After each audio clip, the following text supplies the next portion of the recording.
కూర్చోండి. అని నామముల కన్నా ఉన్నతమైన నామము, ప్రశస్తమైన నామము ప్రభు అయిన యేసుక్రీస్తు నామముకి మహిమ కలుగును గాక. ఆమేన్. కూడి వచ్చిన సంఘానికి నా శుభములు. ఈ రీతిగా మరొకసారి దేవుని యొక్క మహాకృపను బట్టి మనమంతా దేవుని సన్నిధానానికి నడిపించబడ్డాం. ఈ రీతిగా మన హృదయాలు తెరిచి మన స్వరాలు విప్పి మన దేవుని స్తుతించుకోవటానికి గాను, ఆరాధించుకోవటానికి గాను, మరొక్కసారి ఆయన యొక్క నిత్య జీవపు మాటలు విని మన జీవితాలు మార్చబడటానికి గాను, మరొక్కసారి మన దేవుడు మనకిచ్చిన కట్టడను జరిగించడానికి గాను దేవుడిచ్చిన ఈ సమయాన్ని బట్టి దేవునికి మహిమ కలుగును గాక. ఆమేన్. మరి మన మధ్యన సహోదరుడు జోయల్ మరియు మోనిక సహోదరులు ఉన్నారు. మరి వారి వైవాహిక జీవితంలో దేవుడు మరి మరొక ఆశీర్వాదాన్ని ఇచ్చినాడు. మరి ఒక గర్భఫలాన్ని మరి అనుగ్రహించి ఉంటుండగా మనందరికీ తెలిసిన విషయమే. మరి మగబిడ్డ వారు పొందుకుని ఉన్నారు. మరి ఆ బిడ్డకు మరి పేరు పెట్టమని రిక్వెస్ట్ చేసి ఉంటుండగా మరి ఆ బిడ్డకు మరి పేరు పెట్టి చిన్న ప్రార్థన చేసుకొని మనం వాక్యంలోనికి వెళ్దాము. జోయల్ మరియు మోనిక సోదరుల ముందుకు వచ్చినట్లయితే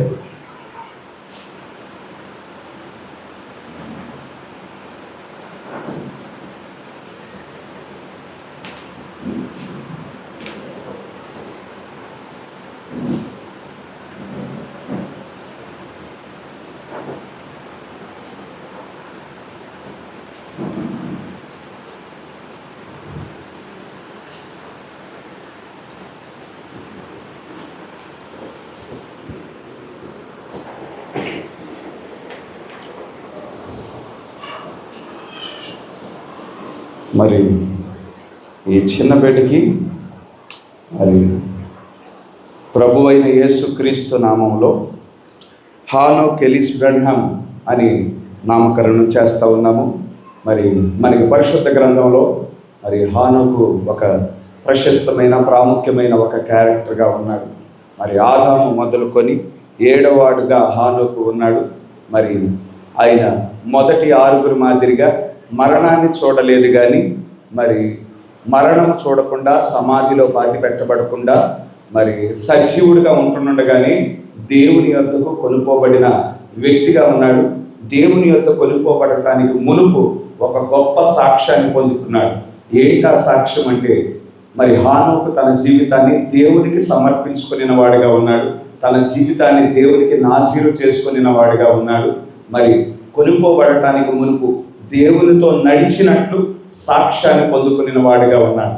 మరి ఆ విధంగా ఈ చిన్న బిడ్డ తన జీవితాన్ని దేవునికి సమర్పించుకొని మరి దేవుని కొరకు జీవించలాగున, తన జీవితాన్ని దేవునికి నాజీరు చేయబడులాగున మరి హానోక్ ఎలిస్ బ్రన్హామ్ అని మరి నామకరణం చేస్తూ ఉన్నాం. హానోక్ మరి ఎలిస్ అంటే ఏలి అని అర్థము. మరి బ్రన్హామ్ అంటే మరి ఈ కాలపు వర్తమానికుడు. అందరికీ తెలుసు అబ్రహాము ఏ విధంగా పేరు, అబ్రహాము యొక్క పేరు ఏ విధంగా అబ్రహాముగా మార్చబడిందో మరి అహామ్ అనే మరి పేరు బ్రన్హాంలో మనం చూస్తూ ఉన్నాము. మరి హానోక్ ఎలిస్ బ్రన్హామ్ ఇది చిన్న బిడ్డ పేరు. మరి చిన్న ప్రార్థన చేద్దాం. పరిశుద్ధుడా, జీవం కలిగిన దేవ, జీవాధిపతి, స్తోత్రములు తండ్రి, వందనములు యేసయ్య. ఈ రీతిగా ప్రభా మీ బిడ్డలను ప్రభా నీవు ప్రేమించావు తండ్రి. జగత్ పునాది వేయబడటానికి మునిపే వారు ప్రభా పరలోకంలో ఐక్యపరచబడ్డారు తండ్రి. దాని యొక్క నెరవేర్పు తండ్రి ఇక్కడ ఈ భూమి మీద నీవు జరిగించి ప్రభువా యేసే వారి వైవాహిక జీవితాన్ని నీవు దీవించావు, ఆశీర్వదించావు. మరొక గర్భఫలాన్ని తండ్రి నీవు అనుగ్రహించినందుకు స్తోత్రములు తండ్రి. అయితే ఈ చిన్న బిడ్డకు ప్రభువా మీ సముఖంలో ప్రభువా మేము తీసుకొచ్చి ఉన్నాము తండ్రి. ప్రభువా ఈ బిడ్డ యొక్క జీవితము మీకే సమర్పించుచున్నాము, మీకే ప్రతిష్ఠించుచున్నాము. అదే రీతిగా ఈ చిన్న బిడ్డకు మీ సముఖంలో హానోక్ ఎలిస్ బ్రన్హామ్ అని నామం పెట్టుచుంటుండగా ప్రభా ప్రతి పేరు వెనకాల ఒక ఆత్మ ఉన్నదని ప్రభా చెప్పబడుచుంటుండగా తన జీవితం వెనకాల ప్రభా తన పేరు వెనకాల ఉండిన ఆత్మను బట్టి ప్రభా తన జీవితము మొదలు నుండి కడ వరకు ప్రభా తన జీవితాన్ని మీకు నాశనం చేసుకోవటానికి, మీకు సమర్పించుకోవటానికి ప్రభా నీవే కృప చూపించండి మా గొప్ప దేవుడా. నిరంతరము ప్రభా మీ ఆత్మ ఈ చిన్న బిడ్డ మీద ప్రభా కదిలి ఆడగలుగుటకు తండ్రి కృప చూపించండి. మీ ముఖ కాంతిని ప్రభా ఈ చిన్న బిడ్డ మీద ప్రోక్షింప చేయండి మా గొప్ప దేవుడా. ప్రభువా యేసయ్య మీ దైవికమైన నీడలో ప్రభా ఈ బిడ్డ ఎదగగలుగుటకు తండ్రి కృప చూపించండి మా గొప్ప దేవుడా. దినదినము ఆత్మీయంగా భౌతికంగా వర్తిల్లగలిగే కృపను దయచేయండి మా గొప్ప దేవుడా. మంచి ఆరోగ్యాన్ని దయచేయండి ప్రభా, తెలివితేటలను దయచేయండి ప్రభా, జ్ఞానాన్ని దయచేయండి మా గొప్ప దేవుడా. మరి ప్రాముఖ్యంగా ప్రభా ఈ బిడ్డ తండ్రి ఈ కాలపు వర్తమానపు నీడలో ప్రభా వర్తమానంగా ఎదగగలుగుటకు తండ్రి నీవే కృప చూపించండి ప్రభా. మా గొప్ప దేవుడ తల్లిదండ్రులకు కూడా ప్రభా బిడ్డలను ఏ విధంగా ప్రభా పెంచాలో ప్రభా నీవే కావాల్సిన పరలోక జ్ఞానముతో ప్రభా నీవే నింపమని కోరుచున్నాము తండ్రి. ఈ కుటుంబాన్ని మీ చేతులకే సమర్పించుచున్నాం ప్రభా. ఇచ్చిన మొదటి బిడ్డ బట్టి కూడా ప్రభా మీకు ప్రభా వందనములు చెల్లించుకొనిచున్నాం ప్రభా. ఈ కుటుంబం చుట్టూ మీ కంచె ఉంచండి, మీ కాపుదల ఉంచండి ప్రభా. ఆత్మీయమైన ఆశీర్వాదాలు భౌతికమైన ఆశీర్వాదాలతో ప్రభా నీవే నింపండి ప్రభా. ఈ కుటుంబం తండ్రి నీకు మహిమకరముగా మొదటి నుండి ఆది వరకు ప్రభా, మొదటి నుండి కడ వరకు ప్రభా జీవించగలుగుటకు తండ్రి కృప చూపించండి తండ్రి. మీ పరిపూర్ణమైన చిత్తము ప్రభా ఈ బిడ్డల ఎడల ప్రభా జరిగించమని కోరుకుంటూ వీరి జీవితాలను మీ పాదాల చేతితో పెట్టుకుంటూ ఈ చిన్న ప్రార్థన ప్రభు అయిన యేసుక్రీస్తు నామములో అడిగి వేడుకొంచున్నాము. ఆమేన్. హానోక్ ఎలీస్ బ్రన్హామ్ కదిలేడు పిలవగానే గాడ్ బ్లెస్ యు.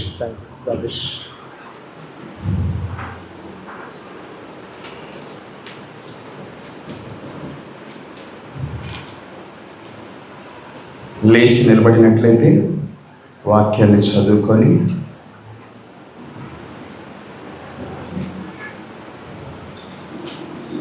యెషయా గ్రంథము 14వ అధ్యాయము, యెషయా గ్రంథం 14వ అధ్యాయం 12వ వచనం నుండి చదువుకున్నాం. యెషయా గ్రంథము 14వ అధ్యాయము 12వ వచనం నుండి. తేజో నక్షత్రమా వేకువ చుక్క, నీవెట్లు ఆకాశం నుండి పడితివి, జనములను పడగొట్టిన నీవు నేల మట్టు వరకు ఎట్లు నరకబడితివి. నేను ఆకాశమునికి ఎక్కిపోయేదను, దేవుని నక్షత్రములకు పైగా నా సింహాసనమును హెచ్చింతును.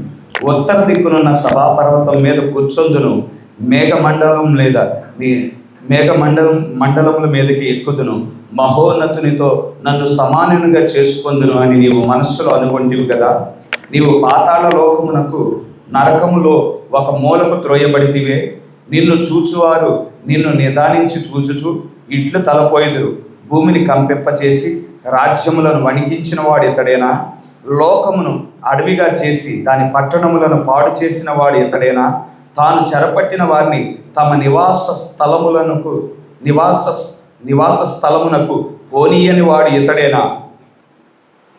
మరియు సామెతల గ్రంథానికి వెళ్దాము. సామెతల గ్రంథం 16వ అధ్యాయము 18వ వచనం. సామెతల గ్రంథం 16వ అధ్యాయము 18వ వచనం. నాశనమునకు ముందుగా గర్వము నడుచును, పడిపోవటకు ముందుగా అహంకారమైన మనస్సు నడుచును.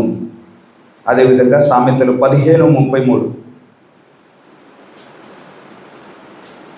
యెహోవా యందు భయభక్తులు కలిగి ఉండుట జ్ఞానాభ్యాసమునకు సాధనం, ఘనతకు ముందు వినయముండును. పరిశుద్ధుడా, జీవం కలిగిన దేవా, జీవాధిపతి, స్తోత్రములు తండ్రి, వందనములు యేసయ్య. ఈ రీతిగా ప్రభా మరొకసారి మీ పరిశుద్ధ గ్రంథంలో నుండి కొన్ని వాక్య లేఖనాలు చదవటానికి గాను ప్రభా నీవు కృప చూపించావు తండ్రి. అయితే ప్రభా మీ వైపే మేము చూచుచున్నాము, మీపైనే మేము ఆధారపడుచున్నాము తండ్రి. ప్రభా నీవు మా మధ్యన ఉండిన దేవుడవై ఉన్నావు ప్రభా. మేము మీ చుట్టూ సమావేశమై ఉన్నాము తండ్రి. ప్రభా పరిపూర్ణమైన వాక్యములో నుండి ఈ వాక్య భాగాలు మాకు విరిచి వడ్డించమని కోరుచున్నాము తండ్రి. ప్రభా కూడి వచ్చిన ప్రతి బిడ్డను దర్శించండి, ప్రతి బిడ్డను ఉద్దేశించి మాట్లాడండి. ప్రభా యేసయ్య మా గొప్ప దేవుడు, మా లోటుపాట్లు ఎరిగిన దేవుడు ప్రభా, మా తొందరపాట్లను ఎరిగిన దేవుడు తండ్రి. ఈ వాక్యాన్ని ఉద్దేశించి ప్రభా మేము ఏ కాలంలో జీవిస్తూ ఉన్నాము, ఏ సమయంలో జీవిస్తూ ఉన్నాము, ఏ విధంగా సిద్ధపడాలో మరొకసారి ప్రభా మీ మహాకృపను బట్టి ప్రభా మాతో మాట్లాడమని కోరుకుంటూ ప్రభా మమ్మల్ని మీ సరైన మార్గంలో నిలపమని కోరుకుంటూ చిన్న ప్రార్థన ప్రభు అయిన యేసుక్రీస్తు నామములో అడిగి వేడుకొంచున్నాము. ఆమేన్. దయచేసి కూర్చోండి.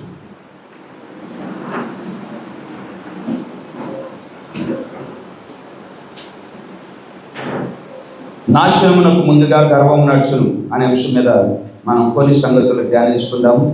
మరి అంశాన్ని ధ్యానించుకుంటున్నాడుగా దేవుడి తన యొక్క ఆలోచన మన మధ్యన వ్యక్తపరచును గాక. ఆమేన్. ఇక్కడ చదివిన వాక్యలేఖనాన్ని గమనించండి. యెషయా గ్రంథము 14వ అధ్యాయము 12వ వచనం. తేజో నక్షత్రమా, వేకువ చుక్క, నీ వెట్లు ఆకాశము నుండి పడితివి. జనములను పడగొట్టిన నీవు నేలమట్టు వరకు ఎట్లు నరకబడితివి. ఈ మాటలు మాట్లాడుచున్నది ప్రవక్త అయిన యెషయా అయి ఉన్నాడు. ప్రవక్త అయిన యెషయా దేవుని ఆత్మతో నింపబడిన వాడై, దేవుని ప్రేరేపణ కలిగిన వాడే ఈ మాటలు మాట్లాడుచుండటం మనం చూడగలుగుతా ఉన్నాం. సాతానుడు పరలోకములో నుండి తోసివేయబడిన తర్వాత యెషయా కాలం వచ్చేపాటికి వాడు ఏం చేస్తా ఉన్నాడంటే, బబులోను రాజును మరుగు చేసుకొని వాడి యొక్క ప్రణాళికను జరిగించుచున్న వాడిగా ఉన్నాడు. బబులోను రాజును మరుగు చేసుకొని తన యొక్క ప్రణాళికను సాతానుడి యొక్క ప్రణాళికను జరిగించుకుంటూ నన్ను ఎవరు గుర్తించర్లే, నన్ను ఎవరు గుర్తుపట్టర్లే అని వాడు అనుకుంటా ఉంటుండగా, యెషయా అయితే దేవుని ఆత్మతో నింపబడిన వాడై, దేవుని ప్రేరేపణ కలిగిన వాడై, సాతానుడి యొక్క కార్యాలను గుర్తించుచున్న వాడిగా ఉన్నాడు. సూటిగా సాతానుతో మాట్లాడుచున్న వాడిగా ఉన్నాడు. నువ్వు తెర వెనకాల దాగి ఉన్నావు, కానీ నేను గుర్తించాను. ఇదిగో దేవుని ఆత్మే నాకు ఆ యొక్క బయలుపాటునిచ్చింది, ఆ యొక్క ప్రత్యక్షతనిచ్చిందని సాతానుడితో యెషయా సూటిగా మాట్లాడుచున్న వాడిగా ఉన్నాడు. 13వ వచనం. నేను ఆకాశమునకు ఎక్కిపోయేదను, దేవుని నక్షత్రములకు పైగా నా సింహాసనమును హెచ్చింతును. ఉత్తర దిక్కునున్న సభాపర్వతం మీద కూర్చుందును, మేఘమండముల మీదకి ఎక్కెదను, మహోన్నతునితో నన్ను సమానునిగా చేసుకుందును అని నీవు మనస్సులో అనుకుంటివి కదా. పరలోకంలో సాతానుడు ఉండినప్పుడు వాడి హృదయంలో ఏ ఆలోచనలు ఉన్నాయో యెషయా ఒక్కొక్కటిగా చెప్పేస్తా ఉన్నాడు. సాతానుడు బయటికి మాటలు చెప్పలేదు.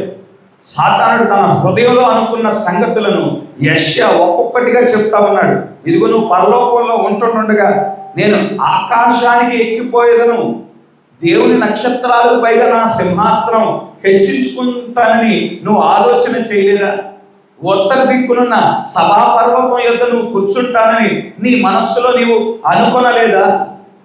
మేఘమండలాలకి పైగా నేను ఎక్కిపోయి మహోన్నతునితో సమానముగా నన్ను నేను చేసుకుంటాను అని నీవు అనుకోలేదా అని ఆ యొక్క సాతాను యొక్క హృదయంలో సాతానుడు యోచించిన ఆలోచనలన్నీ చెప్తా ఉన్నాడు. చెప్పి, సాతానుడా నీ ఆలోచనలన్నీ చెప్పానా, ఇంకా ఏమైనా మిగిలి ఉన్నాయా అన్నట్టుగా ఇక్కడ యెషయా మాట్లాడుతూ ఉండినాడు. 15వ వచనం. నీవు పాతాళమునకు నరకములో ఒక మూలకు త్రోయబడితివే. నువ్వు ఏం ఊహించుకున్నావు? నువ్వు దేవుని నక్షత్రాలకు పైగా ఉందామని ఊహించుకున్నావు. ఉత్తర దిక్కునున్న సభాపర్వతం మీదకి అక్కడ కూర్చుంటానని ఊహించుకున్నావు. మహోన్నతితో సమానంగా కూర్చుంటానని నువ్వు ఊహించుకున్నావు. చివరికి ఎక్కడికి నువ్వు త్రోయబడ్డావు? నరకానికి త్రోయబడ్డావు, పాతాళానికి త్రోయబడ్డావు అని ఆ రెండు ఆలోచనలు నువ్వు ఆలోచన చేసిందేంటి, ఇప్పుడు నీ పరిస్థితి ఏంటి అన్నట్టుగా యెషయా ఇక్కడ మాట్లాడుతూ ఉన్నాడు. 16వ వచనం. నిన్ను చూచువారు నిన్ను నిదానించి చూచుచు ఇట్లు తలపోయెదరు, భూమిని కంపింపచేసి రాజ్యములను వణికించిన వాడు ఇతడేనా? లోకమును అడవిగా చేసి దాని పట్టణములను పాడు చేసిన వాడు ఇతడేనా? తాను చెరపట్టిన వారిని తమ నివాస స్థలమునకు పోనీయని వాడు ఇతడేనా? చాలండి. అసలు లూసిఫర్ వాడు సృజించబడటం ఏ విధంగా సృజించబడ్డాడు? ఒక కెరూబుగా సృజించబడ్డాడు. ప్రారంభంలో వాడు ఒక దేవదూతగా ఉన్నాడు. కెరూబులలో ఒక కెరూబుగా ఉన్నాడు. కెరూబుగా ఉండటం మాత్రమే కాదు, చాలా అందమైన వాడిగా ఉన్నాడు, జ్ఞానవంతుడిగా ఉన్నాడు. అందంగా వెలగల రాళ్లతో అలంకరించబడిన ఒక దూతగా ఉన్నాడు. ఎంతో అందంగా అందమైన స్వరముతో, మధురమైన స్వరముతో దేవుని స్తుతించువాడిగా ఉన్నాడు. దూతల మీద ప్రధాన దూతగా లూసిఫర్ సృజించబడ్డాడు. అటువంటి లూసిఫర్ దేవునితో సమానంగా చేసుకోవాలని ఆలోచన చేసి ఉన్నాడు. సృష్టికర్తతో సమానంగా తన్ను తాను చేసుకోవాలనుకున్నాడు. నిజానికి లూసిఫర్ సృష్టిలో భాగమై ఉన్నాడు. వాడు సృష్టికర్త కాదు, సృష్టిలో భాగమై ఉన్నాడు. ఈ మన దేవుడు ఏ విధంగా భూమిని సృజించాడో అదే విధంగా దూతలను కూడా సృజించాడు. సూర్యచంద్ర నక్షత్రాలను ఏ విధంగా సృజించాడో కెరూబులను శరూపులను కూడా అదే విధంగా సృజించాడు. ఆకాశ పక్షులను ఏ విధంగా సృజించాడు, జంతువులను ఏ విధంగా సృజించాడో ఈ సాతానుడు కూడా అదే విధంగా సృజించాడు. అయితే సాతానుడిగా ఉండటానికి సృజించబడాల, ఒక కెరూబుగా ఉండటానికి సృజించబడ్డాడు, దేవదూతగా ఉండటానికి సృజించబడ్డాడు. ఎప్పుడైతే వాడు సృష్టిగా ఉండి సృష్టికర్తతో సమానంగా ఉండాలని ఎప్పుడైతే కోరుకున్న వాడిగా ఉన్నాడో అక్కడ పరలోకంలో గొప్ప యుద్ధం సంభవించింది. గొప్ప యుద్ధం సంభవించగా ఆ యుద్ధములో లూసిఫర్ ఓడిపోవటం మనం చూడగలుగుతా ఉన్నాం. ఒక పక్షానేమో మికాయేలు పక్షాన ఉండిన దూతలు, ఇంకొక పక్షానేమో లూసిఫర్తో ఉండిన దూతలు. లూసిఫర్ వాడు పడిపోవటం మాత్రమే కాకుండా వాడి వైపు పరలోకంలో 3వ వంతు దూతలను తన వైపు త్రిప్పుకొనిన వాడిగా ఉన్నాడు. ఆ 3వ వంతు దూతలు లూసిఫర్ పక్షాన నిలబడ్డారు. ఇంకొక ప్రక్కన మికాయేలు మిగిలిన దూతలు నిలబడ్డారు. గొప్ప యుద్ధం సంభవించింది. ఆ యుద్ధంలో లూసిఫర్ ఓడిపోయిన వాడిగా ఉన్నాడు. ఇక పరలోకంలో వాడికి స్థానం లేకుండా భూమి మీదకి త్రోసివేయబడ్డాడు. వాడు భూమి మీదకి త్రోసివేయబడే సమయానికి ఇంకా మానవాళి సృజించబడ్డ, ఇంకా మానవుల్ని దేవుడు సృష్టించలేదు. మానవులను సృజించిన తర్వాత ఇక వాడికి ఒక అవకాశం వచ్చింది. దేవుని ఏ విధంగా ఆరాధిస్తూ ఉన్నారో నన్ను కూడా ఆరాధించే ప్రజలను సిద్ధపరచుకోవాలి అని ఆలోచన కలిగిన వాడిగా ఉన్నాడు. పరలోకంలో అదే ఆలోచన ఉంది, భూమి మీదకు తోయబడినా కానీ భూమి మీద కూడా అదే ఆలోచన కలిగిన వాడిగా ఉన్నాడు. కనుక మానవులను మోసగించిన వాడిగా ఉన్నాడు. సర్పంలోకి ప్రవేశించి మానవులను, వాక్యంలో నిలిచిన మానవులను, వాక్యానికి లోబడిన మానవులను, వాక్యపు చట్టాన్ని కలిగిన మానవులను ఏం చేశాడు? వాడు మోసపరిచి దేవుని సహవాసం నుండి మానవులను దూరం చేయటం మనం చూడగలుగుతా ఉన్నాం. అప్పటి నుండి ఎప్పుడైతే మానవుడు మోసపరచబడ్డాడో మానవుడికి స్వాస్థ్యంగా ఇవ్వబడిన ఈ భూమిని వాడు స్వాధీనపరుచుకున్నాడు. ఈ 6000 సంవత్సరాలుగా ఈ భూమిని ఎవరు ఏలుచున్నారు, ఎవరి ఏలుబడిలో ఉంది, ఎవరి స్వాధీనంలో ఉన్నది అంటే సాతానుడి యొక్క స్వాధీనంలో ఉన్నది. సాతానుడి యొక్క స్వాధీనంలో ఉంది కాబట్టి ప్రభువైన యేసుక్రీస్తు వారు శరీరధారిగా ఈ లోకానికి వచ్చినప్పుడు ఆయన 40 రోజులు ఉపవాసం చేసి అరణ్య మార్గంలో ఆయన వచ్చుచుంటుండగా ఎత్తైన శిఖరం మీదకి తీసుకువెళ్ళాడు. ఈ లోకం యొక్క రాజ్యాలన్నీ చూపించి ఉన్నాడు. అవి ఎటువంటి ఐశ్వర్యాన్ని కలిగి ఉన్నాయి, అవి ఈ లోకంలో ఎటువంటి అధికారాలు ఉన్నాయి, ఎటువంటి హంగులు ఉన్నాయి, ఎటువంటి ఆర్భాటాలు ఉన్నాయి, అవన్నీ స్వయంగా సృష్టికర్తగా చూపించి ఉన్నాడు. ఒక్కసారి సాతానుడు కూడా దర్శనాలు ఇవ్వగలడు. స్వయంగా సృష్టికర్తగా దర్శనం ఇచ్చాడు. ఈ లోక రాజ్యాలన్నీ చూపించి ఉన్నాడు. కనుక దర్శనాలు కేవలం దేవుడు మాత్రమే ఇస్తాడు అనుకోమాకండి. దర్శనాలు సాతానుడు కూడా ఇవ్వగలడు. అయితే మనకు వచ్చిన దర్శనం సాతాను దగ్గర నుంచి వచ్చిందా, దేవుని దగ్గర నుంచి వచ్చిందా అని ఎలా గుర్తిస్తాము అంటే, ఏదైతే వాక్యానుసారముగా ఉన్నదో దర్శనము అది దేవుని యొద్ద నుండి వచ్చిన దర్శనం అయి ఉన్నది. ఏదైతే వాక్యానికి విరుద్ధంగా ఉందో అది సాతాను నుంచి వచ్చిన దర్శనం అనే విషయాన్ని మనం గుర్తించాలి. మనకి ఉండిన ఆ ఏఫోదు ఏంటంటే వాక్యమే ఏఫోదు అయి ఉన్నది. ఎక్కడి నుంచి వచ్చింది దర్శనం? ఎక్కడి నుంచి వచ్చింది? సాతాను నుంచి వచ్చిందా? ఈ లోకపు ఆత్మ నుండి వచ్చిందా? దేవుని దగ్గర నుంచి వచ్చిందా అని మనం టాలీ చేసుకోవాలంటే వాక్యమే అయినది. దేవుడు ఎప్పుడు తన వాక్యానికి విరుద్ధమైన కళలు, విరుద్ధమైన దర్శనాలు ఆయన ఇవ్వడు. కనుక ఇక్కడ యేసుక్రీస్తు వారికి మరి సాతానుడు ఒక దర్శనంలో ప్రపంచ రాజ్యాలను చూపించిన వాడిగా ఉన్నాడు. ఇవన్నీ నా ఏలుబడిలో ఉన్నాయి, ఒక్కసారి నాకు నమస్కరించు చాలు, ఇవన్నీ నీకు వశం చేసేస్తాను అని సాతానుడు యేసుక్రీస్తు వారికి దర్శనం చూపించగా ఆయనకు తెలుసు 1000 ఏళ్ల పరిపాలనలో ఇవన్నీ తన యొక్క స్వాధీనంలోనికి వచ్చేస్తాయి. మానవులను విమోచించడానికి, ఈ భూమిని విమోచించడానికి గాను ఆయన 2000 సంవత్సరాల క్రితం శరీరధారిగా వచ్చాడని ఆయనకి తెలుసు. వీటిని విమోచించడానికే కదా, వీటిని విమోచించి క్రైదనం చెల్లించడానికే కదా నేను శరీరధారిగా వచ్చింది. సాతానుడా నా యొద్ద నుండి తొలగిపోమని ఆయన ఆ యొక్క సాతాను యొక్క శోధన మనం జయించడం, ఆయన జయించడం మనం చూడగలుగుతూ ఉంటున్నాము. కనుక ఈ 6000 సంవత్సరాలలో సాతానుడు ఈ లోక రాజ్యాలను ఏలుబడి చేయించున్న వాడిగా ఉన్నాడు. వాడి స్వాధీనంలో ఉండటం మనం చూడగలుగుతా ఉన్నాం. కనుక ఇది 6000 సంవత్సరాల క్రితం ఈ భూమి మీద దేవుని యొక్క ఏదేనుగా ఈ భూమి ఉన్నది. ఈ భూమి మీద విశ్వాసంతో కూడిన నాగరికత ఉండేది. ఆదాము విశ్వాసంతో పక్షులతో మాట్లాడితే పక్షులు ఆదాముకి లోబడేవి. ఆదాము విశ్వాసముతో జంతువులతో మాట్లాడితే జంతువులు లోబడేవి. సృష్టితో మాట్లాడితే సృష్టి ఆదాముకి లోబడే పరిస్థితులు ఉండేవి. ఎందుకంటే అది విశ్వాసంతో కూడిన నాగరికత అయి ఉన్నది. ఆదాముకి అధికారం ఇవ్వబడింది, మానవుడికి అధికారం ఇవ్వబడింది, సృష్టి మీద అధికారిగా ఉండటానికి అధికారం ఇవ్వబడి ఉన్నది. అయితే వీడు స్వాధీనం చేసుకున్న తర్వాత, సాతానుడు స్వాధీనం చేసుకున్న తర్వాత విశ్వాసంతో కూడిన నాగరికతను ఏం చేశాడు? ఇప్పుడు సైన్స్తో కూడిన నాగరికతగా, విద్యతో కూడిన నాగరికతగా, విజ్ఞానంతో కూడిన నాగరికతగా వాడు మార్చేసిన పరిస్థితులు మనం చూడగలుగుతూ ఉండినాము.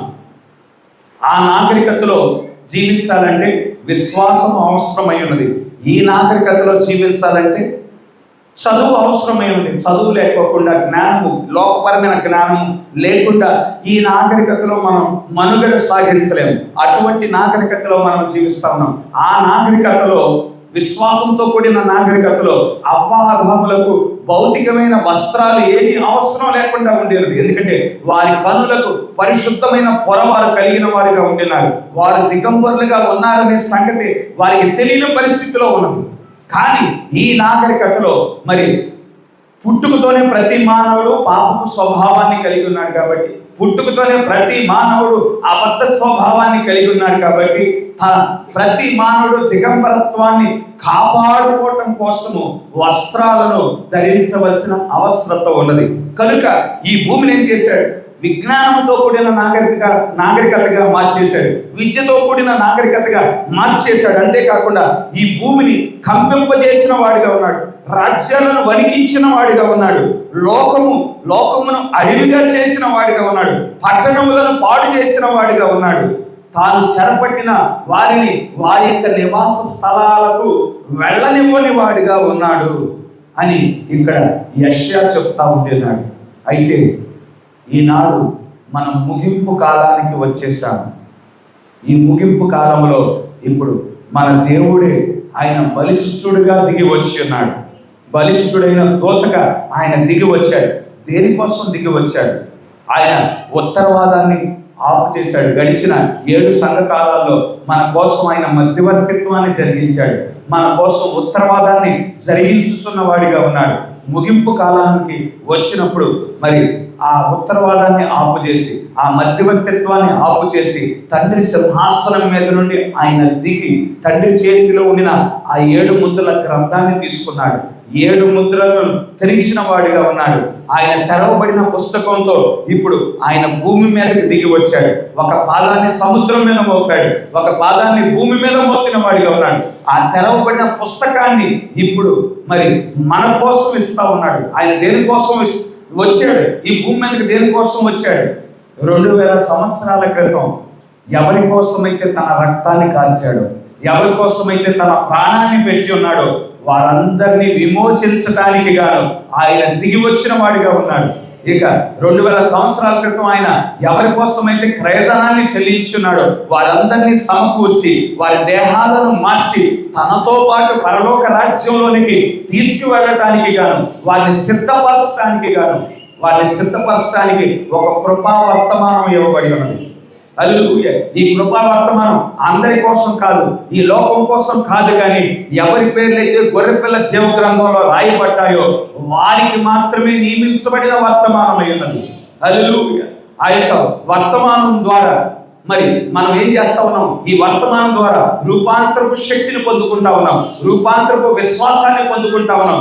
మన దేహం యొక్క మార్పు చెందే స్థితికి మనం క్రమేపీ మనం నడవబడుచున్న వారుగా ఉంటున్నాం. మనం సిద్ధపరచబడటం మాత్రమే కాకుండా ఈ ముగింపు కాలంలో సాతానుడి యొక్క ప్రతి ప్రణాళికను దేవుడు తన వధువుకు బయలుపరుస్తూ ఉన్నాడు. తన సంఘానికి, నిజ సంఘానికి ప్రతి ప్రణాళికను, సాతాను యొక్క ప్రతి ప్రణాళికను దేవుడు బయలుపరుచుతున్నవాడిగా ఉన్నాడు. అందుకే ఈనాడు మనకు తెలుసు, సాతానుడు ఒక కాలంలో వాడు తెల్లగుర్రం మీద స్వారీ చేసుకుంటా వచ్చాడని మనకు తెలుసు. తెల్లగుర్రం మీద స్వారీ చేసుకుంటా మోసపరిచే ఆత్మగా వచ్చాడని మనకు తెలుసు. ఒక కాలంలో సాతానుడు మరి ఏ విధంగా వచ్చాడు? ఎర్ర గుర్రం మీద స్వారీ చేసుకుంటా మరి సమాధానం లేకుండా చేయటానికి, ఒకరినొకరు చంపుకోనే అధికారం కలిగిన ఒక ఆత్మగా వాడు ఉన్నాడని మనకు తెలుసు. ఒక కాలంలో వాడు పాండువర్ణపు గుర్రం మీద స్వారీ చేసుకుంటా వచ్చాడు, నలుపు గుర్రం మీద స్వారీ చేసుకుంటా వచ్చాడు. అక్రమమైన క్రయ విక్రయాలు చేసుకుంటా చేయడానికి అధికారం కలిగిన వాడిగా వాడు వచ్చాడు. అయితే ఈ ముగింపు కాలంలో పాండువర్ణపు గుర్రం మీద స్వారీ చేసుకుంటా వచ్చాడు. అంటే పాండువర్ణము ఏ విధంగా వస్తుందంటే మొదటి 3 గుర్రాలు, తెలుపు, నలుపు, ఎరుపు, ఈ 3 రంగులు కలిపితే పాండువర్ణం వస్తుంది. దాని అర్థము 3 గుణ లక్షణాలు ఇప్పుడు సాతానుడు ఒకేసారి కలిగి ఉన్నాడు. మోసపరిచే ఆత్మగా, సమాధానం లేకుండా చేసే ఆత్మగా, అక్రమమైన క్రయ విక్రయాలు చేసే ఆత్మగా ఈనాడు సాతానుడు ఉండటం మనం చూడగలుగుతూ ఉన్నాం. క్రీస్తు విరోధి ఆత్మ ఆ విధంగా ఉండటం మనం చూస్తూ ఉండినాం. ఈనాడు మరి అదే క్రీస్తు విరోధి ఆత్మ మరణముగా పిలువబడతా ఉండటం మనం చూస్తూ ఉన్నాము. లోకానికి ఈ సంగతులు తెలియవు. లోకానికి సాతానుడికి ఇటువంటి దశలు ఉన్నాయని వారు గ్రహించలేని స్థితిలో ఉన్నారు. దేవుడు మన కనులకు కాటుగా ఇచ్చిన వాడిగా ఉన్నాడు, తన అభిషేకాన్ని ఇచ్చిన వాడిగా ఉన్నాడు. ఆ అభిషేకంతో ఈ లోతైన సంగతులను మనం చూడగలుగుతూ ఉంటున్నాం. హల్లెలూయా. ఈ మధ్యకాలంలో చాలామంది ఈ జనరేషన్ పాస్టర్లు సేవ చేయడానికి వస్తూ ఉన్నారు. లోకంలో ఇన్స్టాగ్రామ్ ద్వారా, యూట్యూబ్ ద్వారా బాగా ఫేమస్ అయిపోయారు. ఎక్కడ చూసినా మరి ఆ ఇన్స్టాగ్రామ్లో, యూట్యూబ్లో వాళ్ళ వీడియోసే సర్క్యులేట్ అవుతూ ఉంటాయి. అటువంటి ఒక బాగా ఫేమస్ అవుతున్న ఒక సేవకురాలు యోజనారెడ్డి అని ఆవిడ ప్రసంగిస్తూ ఉంది. 7 ముద్రల గురించి ప్రసంగిస్తూ ఉంది. సరే, వీళ్ళు ప్రవక్త యొక్క వర్తమానాన్ని అంగీకరించిన వారు కదా, 7 ముద్రల గురించి ఎంతవరకు గ్రహింపు ఉందో అని ఆవిడ యొక్క బోధ వినటం ప్రారంభించారు. ఆవిడ చెప్తా ఉంది, ఇంకా 7 ముద్రలు తెరవబడలేదు, ఈ 7 ముద్రల భవిష్యత్తులో జరిగే కార్యాలు ఇవి జరగడం ప్రారంభించాయంటే మనం తట్టుకోలేము అని బోధిస్తూ ఉన్నది. ఆవిడేమో అమెరికాలో డాక్టర్గా లక్షలు సంపాదించిన వ్యక్తి రిజైన్ చేసేసి సేవ చేద్దామని వచ్చిన వ్యక్తిగా ఉన్నది. లక్షలు సంపాదించి చాలా తెలివి గలది, చాలా జ్ఞానం కలిగినది, వాక్చాతుర్యం కలిగింది, ఆ ధారాళంగా అటు ఇంగ్లీషు ఇటు తెలుగు మాట్లాడగలిగిన వ్యక్తిగా ఉన్నది. అయితే ఈ లోకపరమైన ఎంత జ్ఞానం ఉండినా కానీ వాక్యాన్ని అర్థం చేసుకోవాలంటే దేవుడు ఆ వాక్యాన్ని బయలుపరచండి. ఎంత జ్ఞానం ఉన్నా, ఎన్ని తెలివితేటలు ఉన్నా కానీ వాక్యం అర్థమయ్యే అవకాశమే లేదు. కనుక ఈ వాక్యం మనకి బయలుపరచడానికి దేవుడు ఏం చేస్తూ ఉన్నాడు? తన ప్రవక్తను పంపిస్తూ ఉన్నాడు. ఆ ప్రవక్తను స్వీకరించకుండా, ప్రవక్త పొందుకున్న వాక్యాన్ని స్వీకరించకుండా, ఆయనకి ఇవ్వబడిన ప్రత్యక్షత ద్వారా వాక్యము చూడకుండా మనం తప్పుడు మార్గంలోనే వెళ్తామనే విషయాన్ని మనం గుర్తించాలి. ఇవన్నీ భవిష్యత్తులో జరిగే కార్యాలు జరగనై ఉన్నాయి. మరి ఇవి జరగడం ప్రారంభమైతే మనం తట్టుకోలేము. 7 ముద్రలలో ఉండిన చెప్పబడిన సంగతులు జరగడం ప్రారంభమైతే మనం తట్టుకోలేము అని అంటా ఉంది. ఇవి భవిష్యత్తులో జరిగే కార్యాలు కాదు. ఇప్పటికే 7 ముద్రల్లో చాలా కార్యములు జరిగాయి, జరుగుతున్నాయి, జరగనై ఉన్నాయి. ఉదాహరణకి మొదటి ముద్ర ఏంటి? క్రీస్తు విరోధి ఆత్మ తెల్ల గుర్రం మీద స్వారీ చేసుకుంటా వచ్చాడు. అంటే మోసపూరితమైన ఆత్మగా వాడు వచ్చాడు. అది ఏ కాలంలో? తెల్ల గుర్రం మీద స్వారీ చేసుకుంటూ వచ్చింది ఏ కాలంలో? మొదటి సంఘ కాలంలో క్రీస్తు విరోధి ఆత్మ తెల్ల గుర్రం మీద అనుకరణ చేసే ఆత్మగా వచ్చాడు, మోసపరిచే ఆత్మగా వచ్చాడు. 19వ అధ్యాయం, ప్రకటన 19వ అధ్యాయంలో యేసుక్రీస్తు వారు తెల్ల గుర్రం మీద స్వారీ చేసుకుంటా వస్తాడు. తన వధువుతో పాటు, రక్షించబడిన ప్రజలతో పాటు ఆయన తెల్లటి నార వస్త్రములను ధరించుకొని, వెనకాల వచ్చు వారంతా కూడా ఆయన వెనకాల వచ్చు వారంతా తెల్లటి నార వస్త్రములు ధరించుకొని ఆయనతో పాటు వచ్చే సీన్ 19వ అధ్యాయంలో ఉంది. ప్రకటన గ్రంథం 19వ అధ్యాయంలో దానిని అనుకరణ చేస్తా క్రీస్తు విరోధి ఆత్మ ఇక్కడ మొదటి ముద్రలో మొదటి సంఘకాలంలో వచ్చాడు. దేవుడు ఏం చేశాడు? ఆ క్రీస్తు విరోధి ఆత్మను ఎదుర్కోవటానికి సంఘానికి సింహం వంటి అభిషేకాన్ని ఇచ్చిన వాడిగా ఉన్నాడు. అది మొదటి సంఘకాలానికి సంబంధించిన సంగతి అయినది. ఈవిడేమో ఇంకా ముద్రలు తెరవబడలేదు అంటుంది. 2వ ముద్ర, క్రీస్తు విరోధి ఆత్మ ఎర్ర గుర్రం మీద స్వారీ చేసుకుంటా వచ్చాడు. అంటే భూమి మీద సమాధానం లేకుండా చేయటం, ఒకరినొకరు చంపుకునే అధికారం పొందుకునే వాడిగా ఉన్నాడు క్రీస్తు విరోధి ఆత్మ. అది ఏ కాలంలో? 2వ సంఘకాలం, 3వ సంఘకాలం, 4వ సంఘకాలంలో. అది చీకటి యుగమై ఉన్నది. ఎవరైతే ఆ 2వ సంఘకాలంలో నిజ సంఘము అబద్ధ సంఘంగా సంఘం విడిపోయింది. అబద్ధ సంఘం యొక్క వాక్యాన్ని ఎవరైతే అంగీకరించలేదో వారందరినీ అబద్ధ సంఘం ఏం చేసింది? అది రాజకీయంతో చేతులు కలిపి పలుకుబడి కలిగిన సంఘంగా అబద్ధ సంఘం ఏర్పడిన తర్వాత ఎవరైతే వారి బోధన అంగీకరించడం లేదో వారందరినీ చిత్రహింసలు పెట్టడం మొదలుపెట్టారు, చంపటం మొదలుపెట్టారు, సింహాలకు ఎరలుగా వేయటం మొదలుపెట్టిన వారిగా ఉన్నారు. ఆ విధంగా పరిశుద్ధులను వేలాది మందిని, లక్షలాది మందిని 2, 3, 4 సంఘకాలాల్లో మరి చంపబడటం మనం చూడగలుగుతా ఉన్నాము. అది 2వ ముద్రలోనే ఆ 2వ ముద్రకు సంబంధించిన సంగతులు 2వ సంఘకాలం, 3వ సంఘకాలం, 4వ సంఘకాలంలోనే జరిగిపోయింది. 3వ ముద్ర నల్లగుర్రం మీద స్వారీ చేయటం, అక్రమమైన క్రయ విక్రయాలు, ఆస్తులు సంపాదించుకోవటం మొదలుపెట్టింది అబద్ధ సంఘం. స్వస్థత కావాలా? ఇదిగో ఇంత గట్టు మీకోసం ప్రార్థన చేస్తాం. మీ పాప క్షమాపణ కావాలా? ఇదిగో పాప పరిహార పత్రం ఎంత పెట్టుకోను. ఫలానా ప్రెస్బిటేరియన్ పదవి కావాలా? ఫలానా బిషప్ పదవి కావాలా? ఆ విధంగా అక్రమమైన క్రయ విక్రయాలు చేసుకుంటా ధనాన్ని సంపాదించుకునే పరిస్థితులు మనం చూడగలుగుతూ ఉండినాం. ఈనాడు సంస్థలకు వేలాది కోట్లు, సంస్థలకు లక్షలాది కోట్లు. గవర్నమెంట్ ఆఫ్ ఇండియా తర్వాత ఎక్కువగా భూములున్న సంస్థ ఏదంటే ఆర్సిఎం సంస్థ. ఇండియా గవర్నమెంట్ ఆఫ్ ఇండియా తర్వాత గవర్నమెంట్ తర్వాత ఎక్కువ భూములు కలిగిన సంస్థ ఏదంటే ఆర్సిఎం సంస్థ. ఎలాగంటే అక్రమమైన క్రయ విక్రయాలు.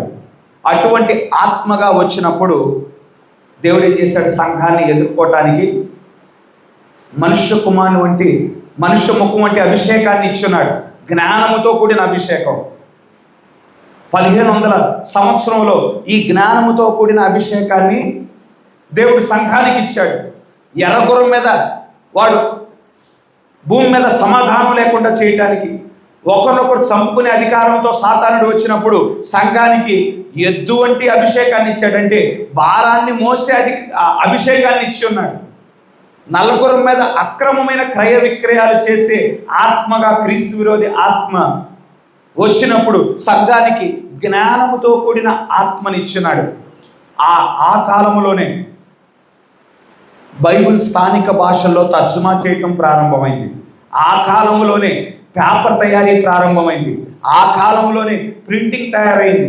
ఆ కాలంలోనే ప్రపంచ దేశాల నుండి మిషనరీలు వచ్చారు. క్రీస్తుని గురించి సువార్త ప్రకటించడానికి మిషనరీలు ప్రారంభమయ్యారు. ఇదంతా జ్ఞానంతో కూడిన. ఈవిడంటది ఇంకా ముద్రలు తెరవబడలేదు, ఆల్రెడీ ఎన్ని జరిగిపోయిన సంగతులు. ఇప్పుడు క్రీస్తు విరోధి ఆత్మ పాండువర్ణపు గుర్రం 3 లక్షణాలు కలిగి ఉన్నాడు. ఈ కాలంలో మనం పొందుకునే అభిషేకము పక్షిరాజు అభిషేకం అయి ఉన్నది. పక్షిరాజు బలమైన ఆహారము తినే ఒక పక్షి అయినది. లోతైన వాక్యము చూడగలిగిన ఒక అభిషేకాన్ని ఈనాడు దేవుడు మనకి ఇచ్చుకున్నాడు. లోతైన సంగతులు, ఉన్నత స్థలాలకు ఎగరగలిగే ఆ ఒక వాక్యాన్ని మనం కలిగి ఉండటానికి గాను దేవుడి అభిషేకాన్ని మనకి కలుగు చేయటం మనం చూడగలుగుతా ఉండినాం. అది 4వ ముద్ర అయి ఉన్నది. ముద్రలు నెరవేర్చబడతా ఉన్నాయి. 5వ ముద్ర బలిపీఠం క్రింద ఉండిన ఆత్మల గురించి. 6వ ముద్ర 1,44,000 మంది గురించి భవిష్యత్తులో జరిగేది. 7వ ముద్ర దేవుడే దిగి వచ్చుట. ఆల్రెడీ దేవుడు దిగి వచ్చిన వాడిగా ఉండినాడు. వాళ్ళు ఇంకా 7 ముద్రలు ఇంకా తెరవబడలేదు, ఇంకా జరగడం ప్రారంభం కాలేదు అని లోకం బోధిస్తూ ఉన్నారు. ఆ మాటలన్నీ వింటూ ఉన్నప్పుడు మనం ఎంత కృప కలిగిన ప్రజలముగా ఉన్నామో మనకు అర్థమవుతా ఉన్నది. దేవుడు మన పట్ల ఎంత కృప చూపిస్తూ ఉన్నాడో మనం స్పష్టంగా అర్థం చేసుకోగలుగుతా ఉన్నాం. వారి వలె మనం తెలివిగల వారము కాకపోవచ్చు, వారి వలె బాగా చదువుకున్న వారం మనం కాకపోవచ్చు, వారి వలె మాటల చాతుర్యం మనకి ఉండకపోవచ్చు, పలుకుబడి ఉండకపోవచ్చు. కానీ దేవుడు మన జీవితాల పట్ల కృప చూపించి ఏ సంగతులైతే లోకం చూడలేకపోతుందో ఆ సంగతులను మనం చూడగలుగుటకు దేవుడే మనలో ఆయన ప్రవేశించి ఈ సంగతులు చూడగలగటానికి సహాయం చేస్తూ ఉండినాడు. మనకి మన కనులకు కాటుగా ఇచ్చిన వాడిగా ఉండినాడు. లోకమంతా మోసపరచబడవచ్చు, కానీ ఎన్నిక చేయబడిన వాడు ఏ మాత్రము మోసగించబడడు.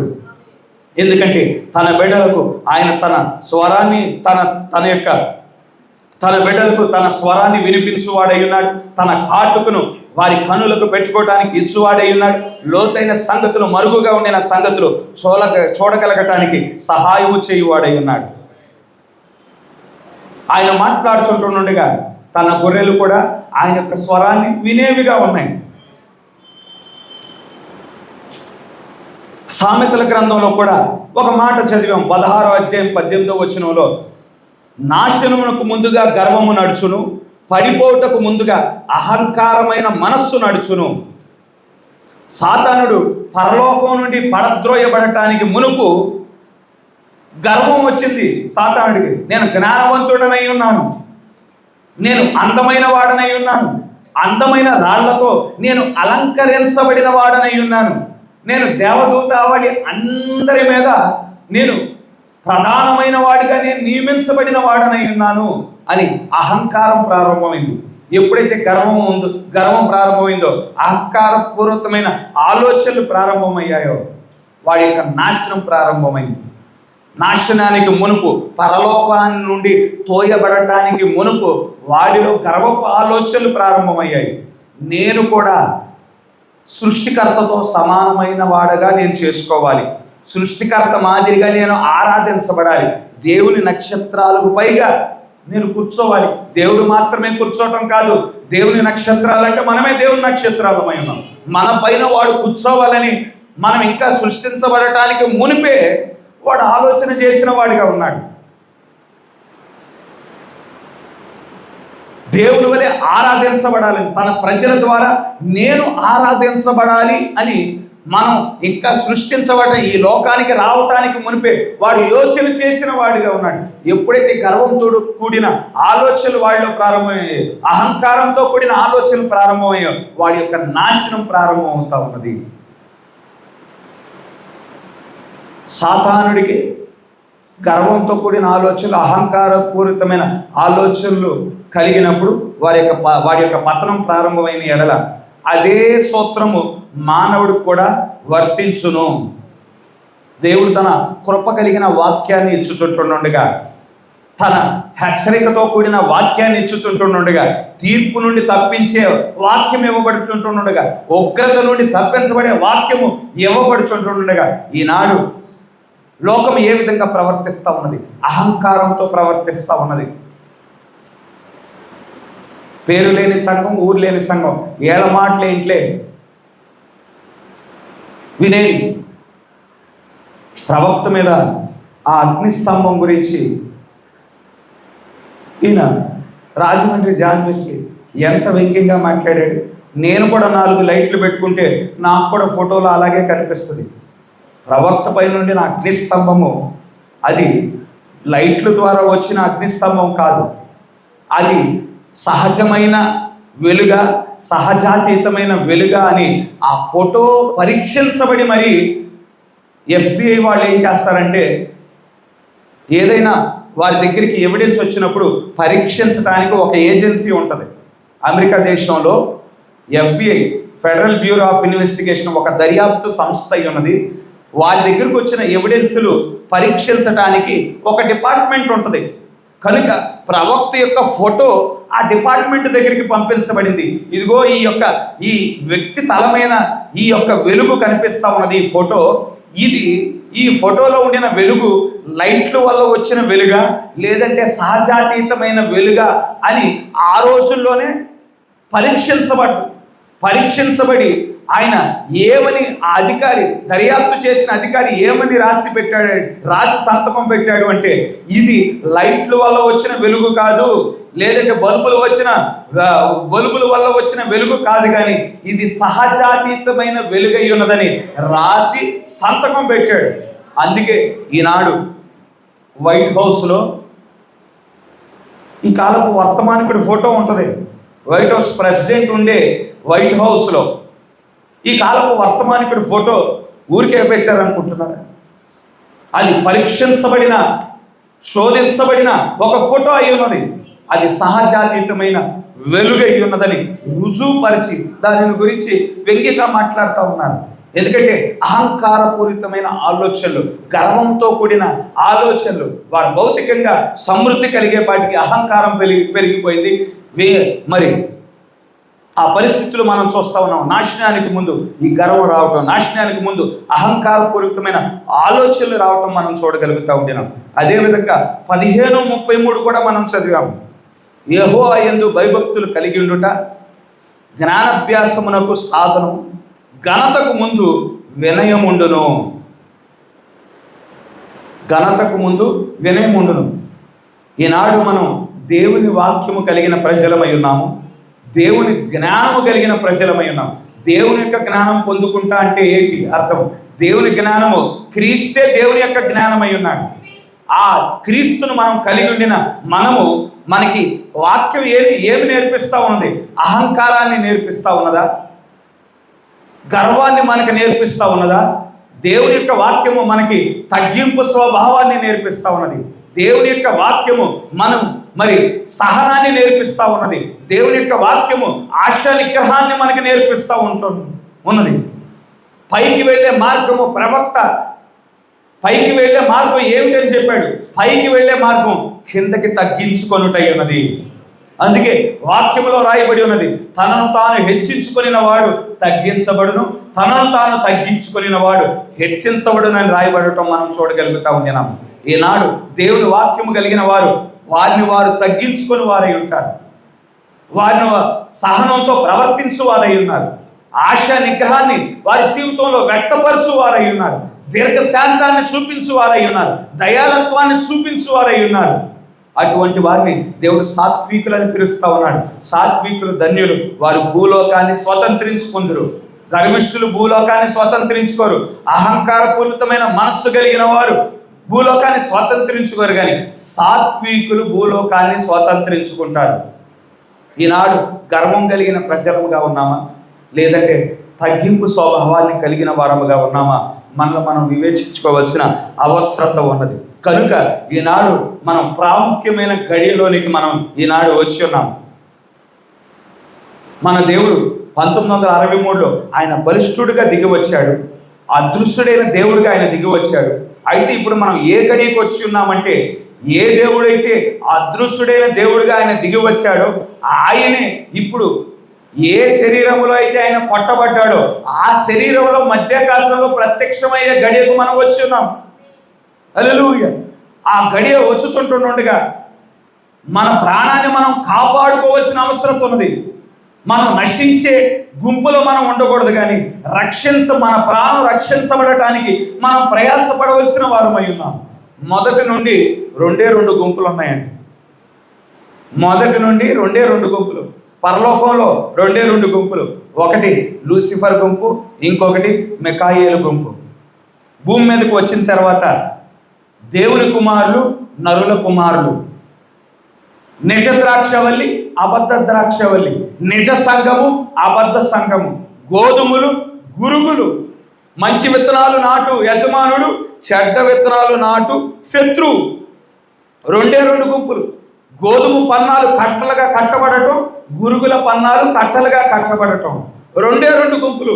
ఈనాడు మనం ఏ గుంపుకు సంబంధించిన వారమో మనం జాగ్రత్త వహించవలసిన వారమై ఉన్నాము.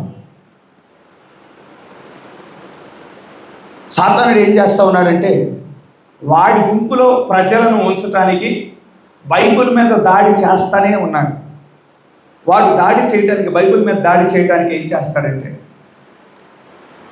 జ్ఞానులను ఉపయోగించుకుంటాడు, తెలివి గల వారిని ఉపయోగించుకుంటాడు, శాస్త్రవేత్తలను ఉపయోగించుకుంటాడు, పండితులను ఉపయోగించుకుంటాడు, విద్యావేత్తలను ఉపయోగించుకుని వాడిగా ఉంటాడు. వాడి ద్వారా ఏం జరిగిస్తాడు అంటే తప్పుడు తర్జుమా ఇప్పించేవాడిగా ఉంటాడు. ఇందాక చెప్పాను కదా, యోజనారెడ్డి అని. ఆవిడికి వాక్యం అర్థం కాలేదు, కానీ ఆవిడికి అర్థమైంది చెప్తా ఉన్నది సంఘానికి. ఇంకా 7 ముద్రలు తెరవబడలేదు అని చెప్తా ఉన్నది. ఆమె తప్పుడు మార్గంలో నడవటం మాత్రమే కాకుండా సంఘాన్ని కూడా అదే విధంగా నశించే మార్గంలో నడిపిస్తూ ఉన్నది. వాక్యం యొక్క తర్జుమా తెలియకోకుండా ఆమెకు సొంత జ్ఞానాన్ని బట్టి సొంత తర్జుమా చేసేదిగా ఉన్నది. ఈనాడు పేరుగాంచిన ప్రసంగికులు ఏవేవో చెప్తా ఉన్నారు. మీరు నగలు తీయాల్సిన అవసరం లేదండి, ఆభరణాలు తీయాల్సిన అవసరం లేదండి, పోగులు తీయాల్సిన అవసరం లేదండి, లిప్స్టిక్లు తీయాల్సిన అవసరం లేదండి, మేకప్లు తీసివేయాల్సిన అవసరం లేదండి, మీరు జుట్టు కత్తిరించుకోవచ్చండి, స్త్రీలైనా కానీ పురుషుల వస్త్రాలు వేసుకోవచ్చండి, పురుషులైనా కానీ స్త్రీల వస్త్రాలు వేసుకోవచ్చండి అని ఈనాడు పేరుగాంచిన ప్రసంగికులు చెప్తా ఉన్నారు. ఏంటమ్మా ఇలా చెప్పారు అంటే, దేవుడు హృదయాన్ని చూస్తాడు కానీ పైనుండిన రూపాన్ని చూడడం అని చెప్తా ఉన్నారు. ఈ యొక్క ఆలోచనలని ఎక్కడి నుంచి పుట్టుకొస్తాయి? ఏది వాక్య విరుద్ధమో ఆ వాక్య విరుద్ధమైన కోరిక ఎక్కడ ప్రారంభం అవుతుంది? హృదయంలోనే కదా ప్రారంభమయ్యేది.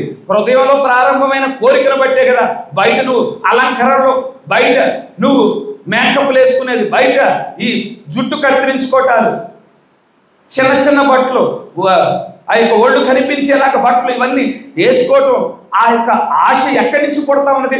లోకాన్ని చూస్తున్నాం, హృదయంలో నీకు కూడా అది వేసుకోవాలనే ఆలోచన వస్తూ ఉన్నది. ఇక నీ హృదయం పరిశుద్ధంగా ఉందని ఎలా చెబుతావు? లోకాన్ని చూస్తున్నాం, నీవు కూడా లోకస్తుడిగా ఉండాలని కోరుకుంటావు. లోకస్తుల మాదిరిగా కటింగులు, లోకస్తుల మాదిరిగా బట్టలు వేసుకుంటా ఉన్నాం. అంటే లోకాన్ని చూస్తున్నాం, సినిమా స్టార్లను చూస్తూ ఉన్నాం, క్రికెటర్స్ని చూస్తూ ఉన్నాం, ధనికులను చూస్తూ ఉన్నావు. నీవు కూడా వారి వలె ఉండాలని హృదయంలో నీకు కలుగుతుంది ఆశ. ఇక హృదయం పరిశుద్ధంగా ఉందని నీవు ఏ విధంగా చెప్పగలుగుతావు?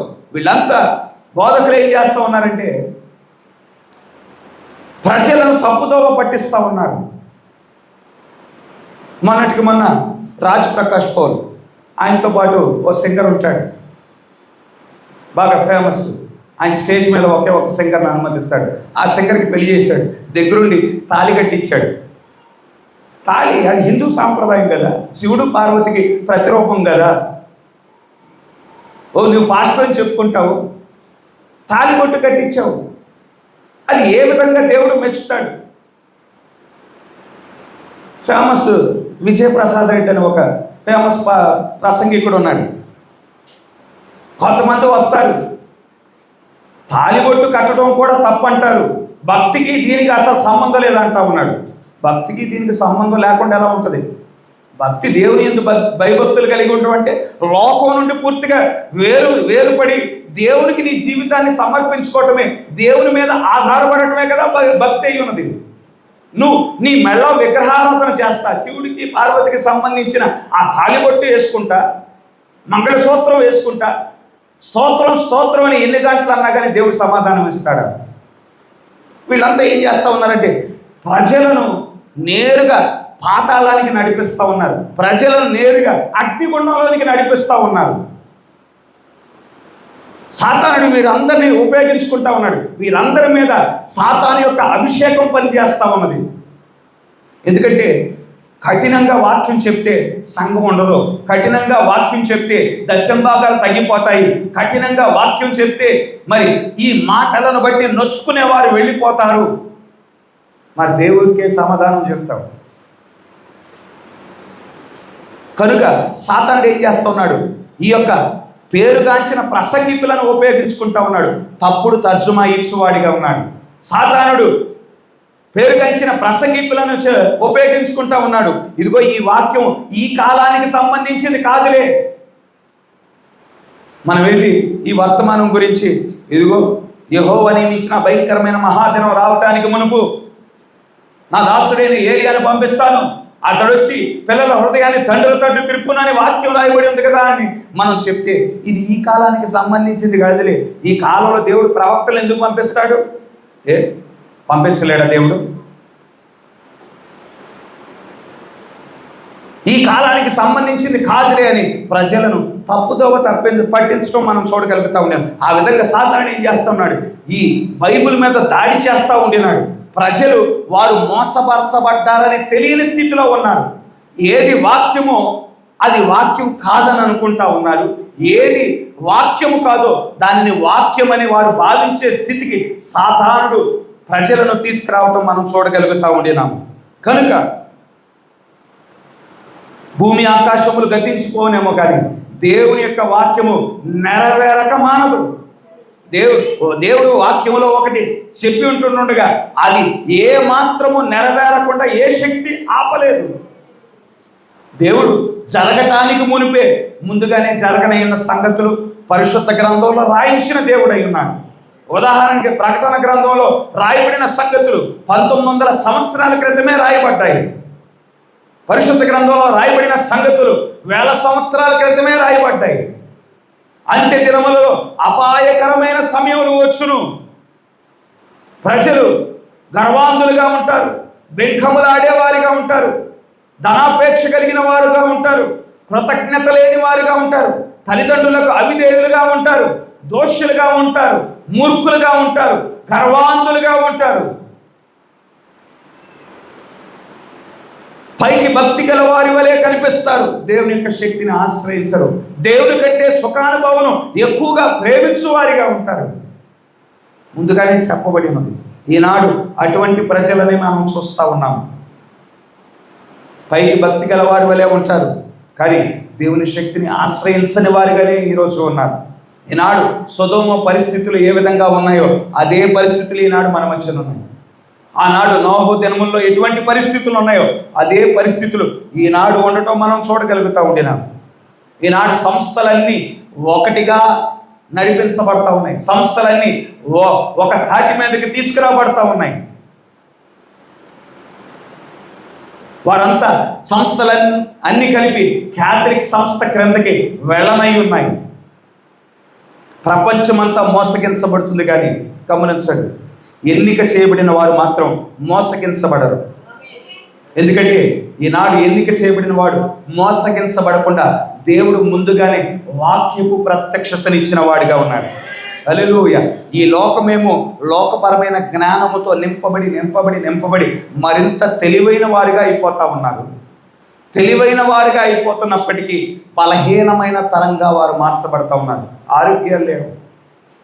తెలివి గలవారే నిజమే, లోకపరమైన జ్ఞానవంతులే నిజమే, కానీ రాను రాను వచ్చే తరము బలహీనమైన తరంగా మానవుడు ఆ బుద్ధి జ్ఞానం ఇచ్చు చెట్టు నుండి తిన్న ప్రతిసారి మరణానికి మరింత చేరువుగా వెళ్ళిపోతూ ఉన్నాడు. ఒకనాడు మానవుడు మరణం లేనివాడిగా, వృద్ధాప్యం లేనివాడిగా, రోగాలు లేనివాడిగా, వ్యాధులు లేనివాడిగా మానవుడు సృజించబడ్డాడు. పాపం చేసిన తర్వాత తన యొక్క ఆయుష్ 1000 సంవత్సరాల లోపు 900 చిల్లర సంవత్సరాలకి కుదించబడింది. అసలు మరణమే లేకుండా దేవుడు మానవుని సృజించాడు. పాపం చేయడం ద్వారా మానవుడి యొక్క ఆయుష్ 1000 సంవత్సరాల లోపు కుదించబడింది.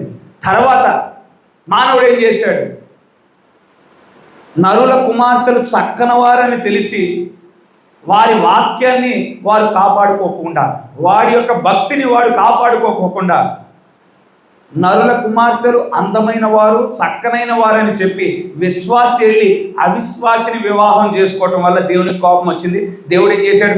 900 సంవత్సరాల వయసున్న మానవుడికి 120 సంవత్సరాలకి తగ్గించేశాడు.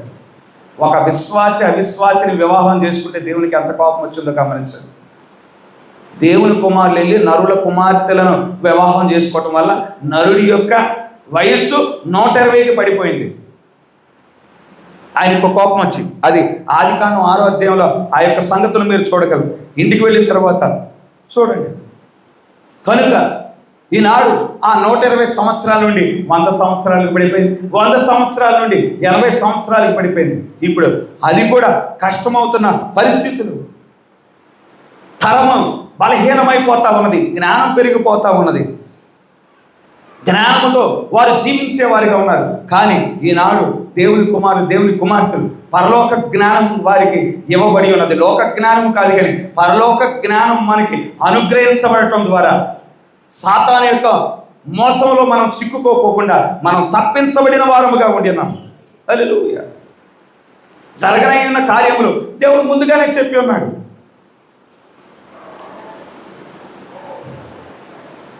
యుద్ధాల గురించి ముందుగానే పరిశుద్ధ గ్రంథంలో రాయబడింది. 3 ప్రపంచ యుద్ధాలు ప్రకటన గ్రంథంలో 3 wars, 3 అయ్యోల గురించి ముందుగానే దేవుడు రాసి ఉన్నాడు. ప్రారంభంలో ఆ 3 wars అంటే 3 ప్రపంచ యుద్ధాలని సంఘానికి అర్థమై ఉంటే ఎంతగానో ఆశ్చర్యం కలిగేదేమో. నిజంగానే ప్రపంచ యుద్ధాలు జరుగుతాయా అన్నట్టు ఆశ్చర్యపడేవారేమో. ఇప్పుడు మొదటి ప్రపంచ యుద్ధం అయిపోయింది, 2వ ప్రపంచ యుద్ధం అయిపోయింది, 3వ ప్రపంచ యుద్ధానికి ప్రపంచ దేశాలన్నీ సిద్ధపడతా ఉన్నాయి.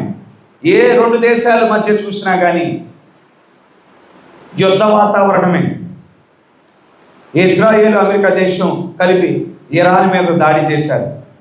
ఇరాన్ అందుకు గడిచిన 50 సంవత్సరాల్లో తీవ్రవాదులను తయారు చేయటం, ఇజ్రాయెల్ మీద వదలటం, తీవ్రవాదులను తయారు చేయటం, ఇజ్రాయెల్ దేశం మీద వదలటం, తీవ్రవాదులను తయారు చేయటం, ఇజ్రాయెల్ దేశం మీద వదలటం. ఈ 50 సంవత్సరాలుగా దాని పని, ఇరాన్ పని అదే చేసింది.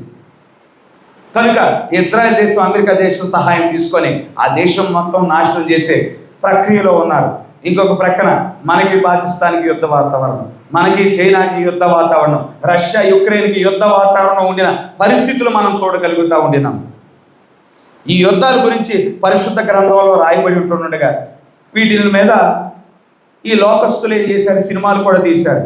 సినిమాలు ఏ విధంగా తీయబడ్డాయంటే, యుద్ధాలు, ప్రపంచ యుద్ధాలు సంభవిస్తే మానవుడు తన యొక్క తెలివితేటల ద్వారా తప్పించుకున్నట్లు చేస్తారు.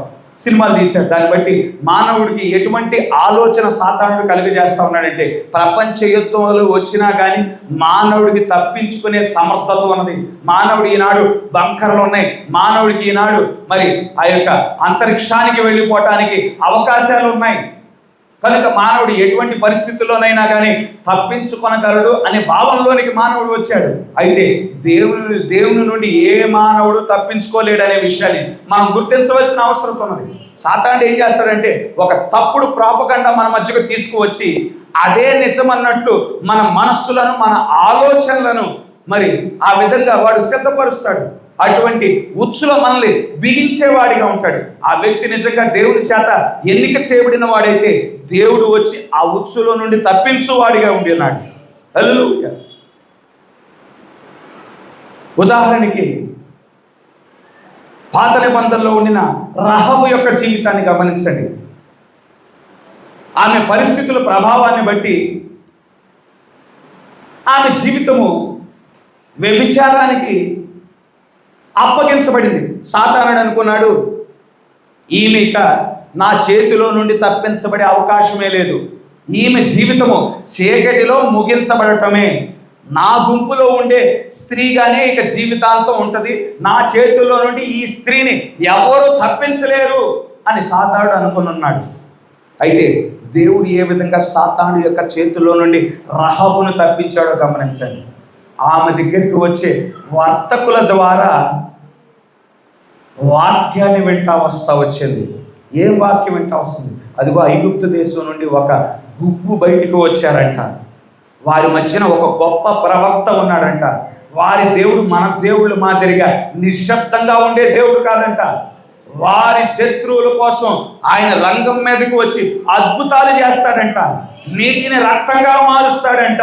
వారి మీదకి కప్పలు రప్పిస్తాడంట, మిడతలు రప్పిస్తాడంట, ఈగలు రప్పిస్తాడంట, వడగండ్ల వాన రప్పిస్తాడంట. మరి ఆ సంహారపు దూతనే రప్పించిన దేవుడంట. అటువంటి శక్తి కలిగిన దేవుడు వారి మధ్యన ఉన్నాడంట అని ఆమె దగ్గరకు వచ్చే వర్తకుల ద్వారా వాక్యాన్ని వింటున్నప్పుడు ఆమె హృదయంలో విశ్వాసం ప్రారంభమైంది. హల్లెలూయా. ఇక ఫైనల్గా ఆ గుంపులో నుండే ఇద్దరిని చూసేపాటికి ఆమె హృదయం ఎంతో సంతోషము. అయితే ఆ దేశంలో ఆ గుంపులో నుండి ఎవరు వచ్చినా కానీ మా ప్రభుత్వానికి తెలియజేయండి అని ఆల్రెడీ ప్రచారం చేశారు ప్రభుత్వం వారు. కానీ ఆ దేవుని మీద ఆల్రెడీ విశ్వాసం ఉంది, ఆల్రెడీ విశ్వాసం బలపరచబడింది. రహస్యంగా ఆమె యొక్క గృహానికి ఆ వేగులు వారిని చేర్చుకోవటం మనం చూడగలుగుతూ ఉండినాం. ఆ వేగులు వారు వెళ్తా ఆమెకు రానయ్యున్న సంహారం నుండి తప్పించడానికి గాను ఒక సూచన ఆమెకి ఇవ్వబడి ఉన్నది.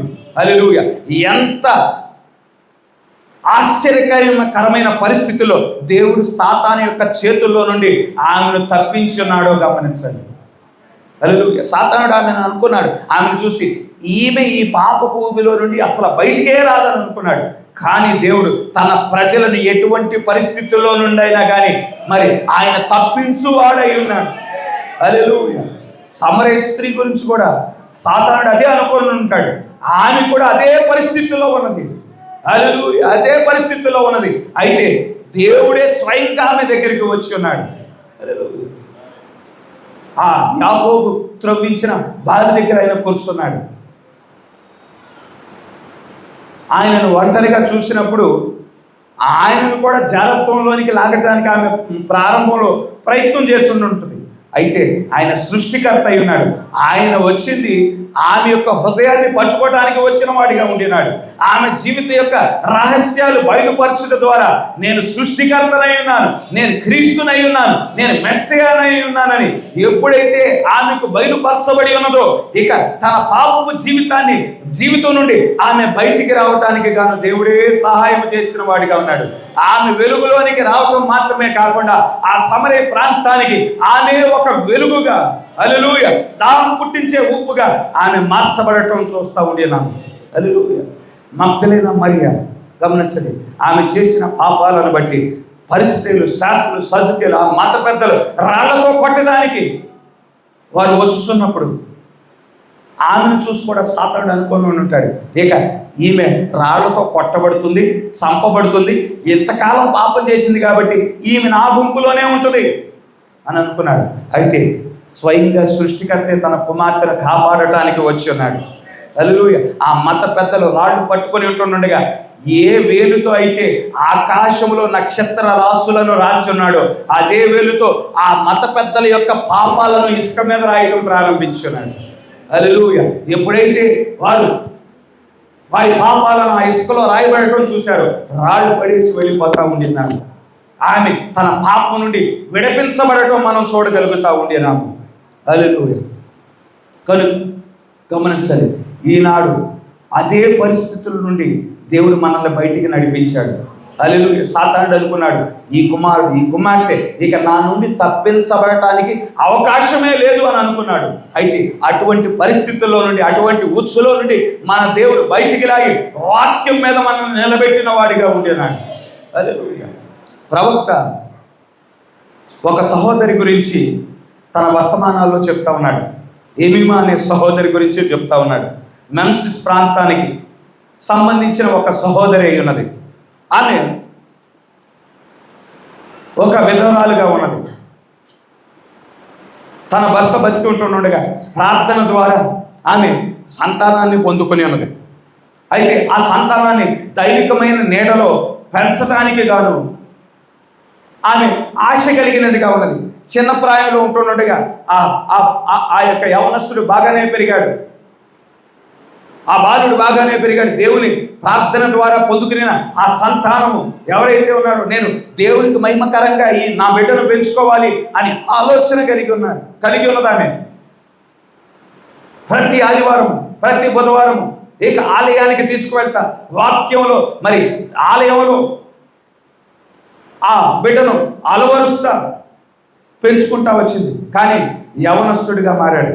యవన ప్రాయానికి వచ్చిన తర్వాత చెడు సావాసాలు పట్టిన వాడిగా ఉన్నాడు. లోకంతో తిరిగి మరి తన యొక్క దేహాన్ని పాడు చేసుకునే వాడిగా ఉన్నాడు.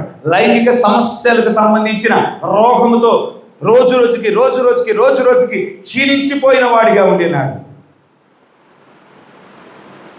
అయితే ఆమె సారెపాతు విధవరాలికి ఎటువంటి విశ్వాసం ఉన్నదో అదే విశ్వాసం కలిగిన ఒక స్త్రీగా ఉంది.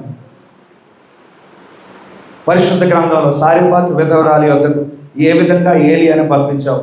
ప్రభువా, నా కుమారుని రక్షించటానికే గాను నా యొద్దకు నీ దాసుని పంపించు ప్రభువా అని ప్రార్థన చేయటం మొదలుపెట్టింది. నేను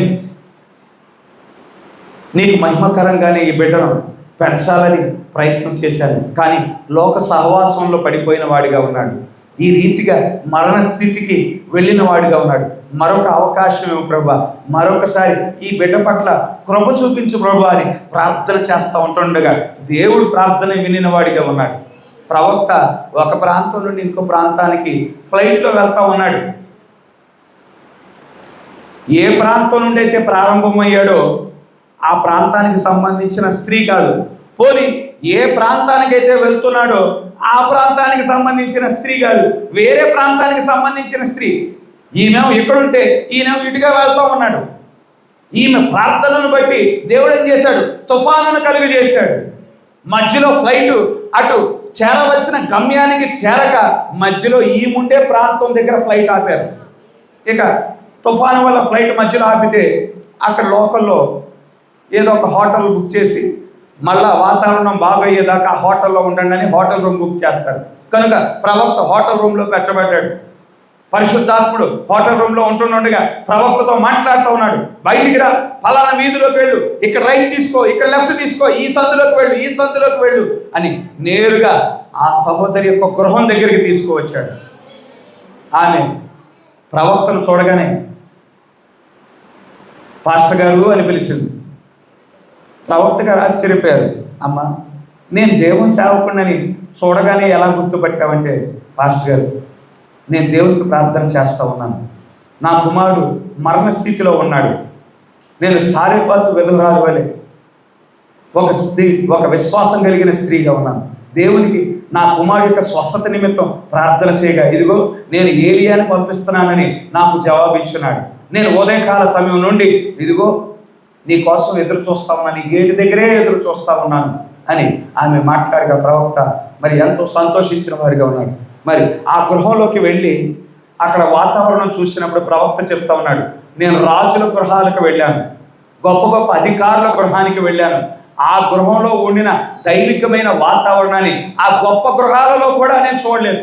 ఎందుకంటే ఈమె ప్రార్థనాపరురాలై ఉన్నది, ప్రతిరోజు ప్రార్థన చేసేదిగా ఉన్నది. కనుక పరిశుద్ధాత్మ వాతావరణం ఆ గృహంలో ఉన్నది. హల్లెలూయా. ప్రవక్త చెప్తా ఉంటాడు, ఇప్పుడు ఓ గ్రహానికి నన్ను తీసుకువెళ్తే అక్కడ ఎటువంటి వాతావరణం, వాళ్ళు వినే పాటలను బట్టి, వాళ్ళు పెట్టుకున్న పోస్టర్లను బట్టి, వాళ్ళు చూసే కార్యములను బట్టి అక్కడ ఏ ఆత్మ ఉన్నదో నేను చెప్పేస్తానని చెప్తా ఉన్నాడు. అక్కడ గొప్ప పరిశుద్ధాత్మ వాతావరణాన్ని అక్కడ ప్రవక్త అనుభవించిన వాడిగా ఉన్నాడు. ఆయన ఈ కాలానికి ప్రవక్త ఉంటుండగా ఆయన మొదట ప్రార్థన చేయకుండా ఈమెను ప్రార్థన చేయమంటూ మనం చూస్తూ ఉన్నాము. ఆమె ప్రార్థన చేస్తుండగా ఆమె ఎంత గొప్ప ప్రార్థనా పరురాలో ప్రవక్త గ్రహించిన వాడిగా ఉన్నాడు. తర్వాత ప్రవక్త ప్రార్థన చేస్తూ ఉన్నాడు. సాతానుడు అనుకొని ఉంటాడు ఆ యవనస్తుడి గురించి, ఇక ఈ యవనస్తుడు నా చేతిలో నుండి తప్పించుకునే అవకాశమే లేదు, ఇక ఈ రోగం ద్వారా బలాన్నంతా తీసేస్తాను, జీవాన్నంతా తీసేస్తాను, ఇక నాతో పాటు పాతాళంలోనే ఈ వ్యక్తి బంధించబడతాడు అనుకొని ఉంటాడు. అయితే ఆ వ్యక్తి ఎన్నిక చేయబడిన వాడై ఉంటుండగా హల్లెలూయా తన దాసుని దేవుడు పంపించి ఉన్నాడు. హల్లెలూయా. ఆ సాతాను యొక్క ఉచ్చులో నుండి విడిపించిన వాడిగా ఉండినాడు. హల్లెలూయా. స్వస్థత పొందుకున్న తర్వాత ఆ యవనస్తుడు తన జీవితాన్ని దేవునికి సమర్పించుకుని వాడిగా ఉండటం మనం చూడగలుగుతా ఉండినాం. దేవుడు పేతురు గురించి కూడా ఇదే విధంగా మాట్లాడాడు. పేతురు, నేను సాతానుడు పొట్టును చెదరగొట్టినట్లు మిమ్మల్ని చెదరగొట్టడానికి ప్రయత్నం చేస్తా ఉన్నది. అయితే నీ గురించి నేను ప్రార్థన చేశాను, నీ గురించి ప్రార్థన చేశానని పేతురు గురించి కూడా మాట్లాడుతూ ఉండినాడు. ఈనాడు దేవుడు మన జీవితాలలో కూడా ఈనాడు మనం మరి తొట్టిల్లకుండా వాక్యంలో నిలవగలిగి ఉన్నామంటే, లోకం నుండి వేరుపరచబడిన వారముగా ఉన్నామంటే, సాంప్రదాయాలు ఆచారముల నుండి వేరుపరచబడిన వారముగా ఉన్నామంటే అది దేవుని యొక్క కృపే ఉన్నది. దేవుడు ప్రతి పరిస్థితుల్లో నుండి మనల్ని తప్పించిన వాడిగా ఉన్నాడు. సాతాను యొక్క ఉచ్చుల నుండి మనల్ని బయటికి లాగిన వాడిగా ఉండినాడు. ఈనాడు వాక్యం మీద నిలబెట్టిన వాడిగా ఉన్నాడు. హల్లెలూయా. 99 గొర్రెలను విడిచిపెట్టాడు, తప్పిపోయిన మన కోసం వచ్చి ఉన్నాడు. హల్లెలూయా. వెతికి పట్టుకుని వాడిగా ఉన్నాడు, తన భుజాల మీద మోపుకొనిన వాడిగా ఉన్నాడు. హల్లెలూయా. తిరిగి మన స్థానంలో మనల్ని నిలబెట్టిన వాడిగా ఉన్నాడు. ఈనాడు ఆయన అరచేతులలో మనం చెక్కబడిన వారముగా ఉండినాం. ఆయన చేతుల్లో నుండి తప్పించబడే అవకాశం ఏదీ లేదు. హల్లెలూయా. కనుక గమనించండి, సాతానుడు ఈనాడు ఏ విధంగా ప్రజలను ప్రలోభ పెట్టడానికి ప్రయత్నం చేస్తూ ఉన్నాడంటే ఫోర్త్ డైమెన్షన్ ఉపయోగిస్తూ ఉన్నాడు. ఫోర్త్ డైమెన్షన్ ద్వారా ప్రజలందరినీ ఒకేసారి తన ఉచ్చులో బంధించడానికి ఫోర్త్ డైమెన్షన్ అంటే సైన్స్కి సంబంధించిన డైమెన్షన్. సైన్స్ని ఉపయోగించి, టీవీ ప్రోగ్రాములను ఉపయోగించి, ఫోన్లను ఉపయోగించి ప్రజలను ఒక్కసారిగా అందరినీ పట్టుకోవటానికి, ప్రజలను ఒక్కసారిగా వారి ఆలోచన నుండి పతనం చేయటానికి గాను, ఒక్కసారిగా వారిని మోసగించటానికి గాను ఈనాడు సాతానుడు ఫోర్త్ డైమెన్షన్ వాడుకుంటా ఉండినాడు. అయితే సాతానుడు ఎంత మాస్టర్ మైండ్ అయినా కానీ మన దేవుడు అంతకంటే గొప్పవాడై ఉన్నాడు. సాతాను వేసే ప్రతి ఉచ్చును మనకి ముందుగానే తన వాక్యము ద్వారా బయలుపరుచుతున్నవాడిగా ఉన్నాడు. సాతాను యొక్క ఆలోచన ముందుగానే తన వాక్యము ద్వారా మనకి చూపించుచున్నవాడిగా ఉండినాడు. హల్లెలూయా. ఈ సాతానుడు 4వ డైమెన్షన్ ద్వారా తన యొక్క ప్రజలను మోసగిస్తూ ఉంటుంటే దేవుడు ఆత్మీయమైన పరిమాణాన్ని మనకి తెరిచిన వాడిగా ఉన్నాడు. ప్రత్యక్షతకు సంబంధించిన పరిమాణం, బయలుపాటుకు సంబంధించిన పరిమాణాన్ని మన కోసం తెరిచి ఆ ప్రత్యక్షత ద్వారా తన వాక్యాన్ని మనకి ముందుగానే బయలుపరుచుచున్నాడు. ఏ కాలంలో ఉన్నామో, ఏ ఋతువులో ఉన్నామో, సాతాను యొక్క ఆలోచనలు ఏ విధంగా ఉన్నాయో, సాతాను యొక్క కుయుక్తులు ఏ విధంగా ఉన్నాయో మనకి ముందుగానే చూపించుచున్న వాడిగా ఉంటున్నాడు. హల్లెలూయా. వాక్యాన్ని కలిగిన మనమైతే మనం సాత్వికాన్ని పొందుకుంటున్న వారముగా ఉన్నాము, మనం తగ్గింపు స్వభావాన్ని పొందుకొనిచున్న వారముగా ఉన్నాము, మనం సహనాన్ని కలిగిన వారముగా ఉన్నాము. కానీ సాతాను అభిషేకం కలిగిన వారి యొక్క మనస్తత్వం ఏ విధంగా ఉంటుంది? వారి సొంత సమర్థతను చూసుకొని వారు హెచ్చించుకుంటారు, వారి సొంత జ్ఞానాన్ని చూసుకొని వారు హెచ్చించుకుంటారు, వారి సొంత ఆస్తులను చూసుకొని వారు సంతోషపడే వారిగా ఉంటారు. వారికి ఆస్తి రాగానే, వారికి జ్ఞానం పొందుకోగానే, వారికి అధికారం పొందుకోగానే ఇక వారిలో అహంకారపూరితమైన మనస్సు ప్రారంభమైపోతుంది, గర్వంతో కూడిన మనస్సు ప్రారంభం అవుతుంది. ఈ వాక్యాన్ని వారి దగ్గరికి తీసుకువెళ్ళిన ఈనాడు ఎంత వాక్యాన్ని బోధించడానికి వెళ్ళినప్పుడు ఏ విధంగా మరి అహంకారపూరితమైన వాతావరణాన్ని ప్రజలు కలిగి ఉన్నారు. మనం టీవీలో ఈ యొక్క వీడియోలో యూట్యూబ్లో చూస్తూ ఉంటాము వార్తలు. మా ఊర్లోనికే రాకూడదు ఈ వాక్యాన్ని ప్రకటించడానికి. ఈనాడు ఆ యొక్క ఆలయాలను ధ్వంసం చేస్తూ ఉన్నారు. ఎక్కడ చూసినా ఈ న్యూస్లు ఎక్కువైపోతా ఉన్నాయి. ఆలయాల ధ్వంసం చేస్తూ ఉన్నారు. వాక్యం చెప్పనీకోకుండా అడ్డంకులు కలిగిస్తూ ఉన్నారు, ఇబ్బందులు చేస్తూ ఉంటున్నారు.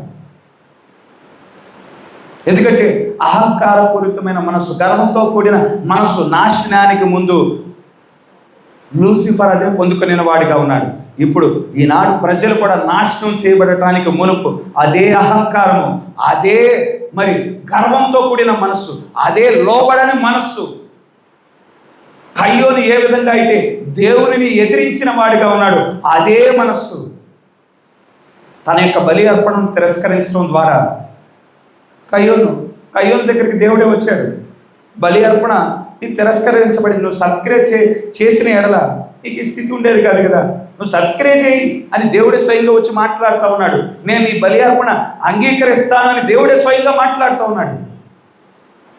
హేబెలు యొక్క బలి అర్పణ అంగీకరించబడింది కదా, రక్తంతో కూడిన బలి అర్పణ అంగీకరించబడింది కదా. నువ్వు కూడా రక్తంతో కూడిన బలి అర్పణ మరి అర్పించు, నేను అంగీకరిస్తానని స్వయంగా దేవుడే వచ్చి మాట్లాడుతూ ఉంటుంటే రెబలియస్ స్పిరిట్ కయ్యోను కలిగిన వాడిగా ఉంటున్నాడు. సరిచేయబడటానికి ఇష్టపడని వాడిగా ఉన్నాడు. అహంకారంతో కూడిన ఆలోచన, గర్వంతో కూడిన ఆలోచన, అది నాశనానికి దారి తీసింది.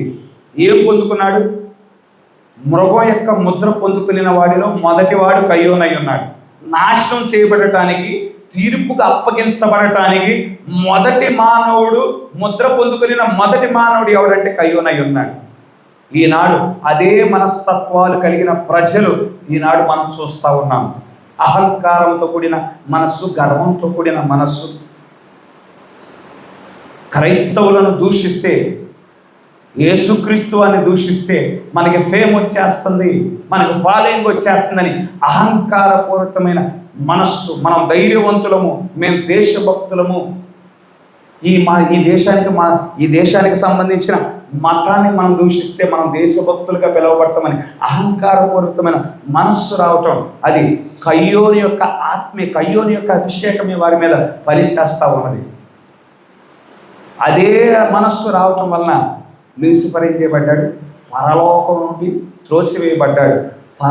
లూసిఫర్ నాశనం అవటానికి మునుపు అహంకారము, గర్వము సంభవించింది. ఘనత కలగటానికి మునుపు ఒక వ్యక్తికి వినయం కలుగుతుంది. వినయం కలిగిన వాడిగా ఉంటాడు. ఈనాడు మనం దేనిని కలిగి ఉన్నాం? వాక్యం ద్వారా మనం వినయాన్ని కలిగి ఉన్నామా? వాక్యం ద్వారా మనం సహనాన్ని కలిగి ఉన్నామా? వాక్యం ద్వారా మనం దీనత్వాన్ని కలిగి ఉన్నామా? దయాళత్వాన్ని కలిగి ఉన్నామా? లేదంటే ఈ లోకపు ఆత్మను కలిగి అహంకారాన్ని, గర్వాన్ని మనం కలిగి ఉన్నామా? ఒక్కసారి మన జీవితాలను మనం చవి చూసుకోవాల్సిన వారమై ఉన్నాం. కడ వరకు మనం యేసుక్రీస్తు వారి ఏ దీనత్వాన్ని, ఏ దయాళత్వాన్ని, ఏ కరుణను, ఏ కృపను, మరి ఏ తగ్గింపు స్వభావాన్ని కనుపరిచాడు, ఆ స్వభావాన్ని మనం కడ వరకు కనుపరిచి దేవుని యొక్క గుంపులో భాగంగా ఉండటానికి దేవుడు సహాయం చేయునుగాక. దేవుడు ఇచ్చిన మాటలను దీవించునుగాక. మరొకసారి మనమంతా లేచి నిలబడి మన మధ్యలో ఉన్న మన దేవుడు మన స్తుతులతో, మన స్తోత్రాలతో కొనియాడదాం.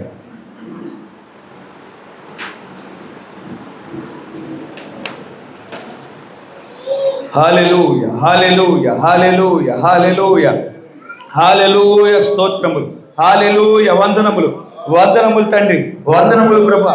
యేసు స్తోత్రములు.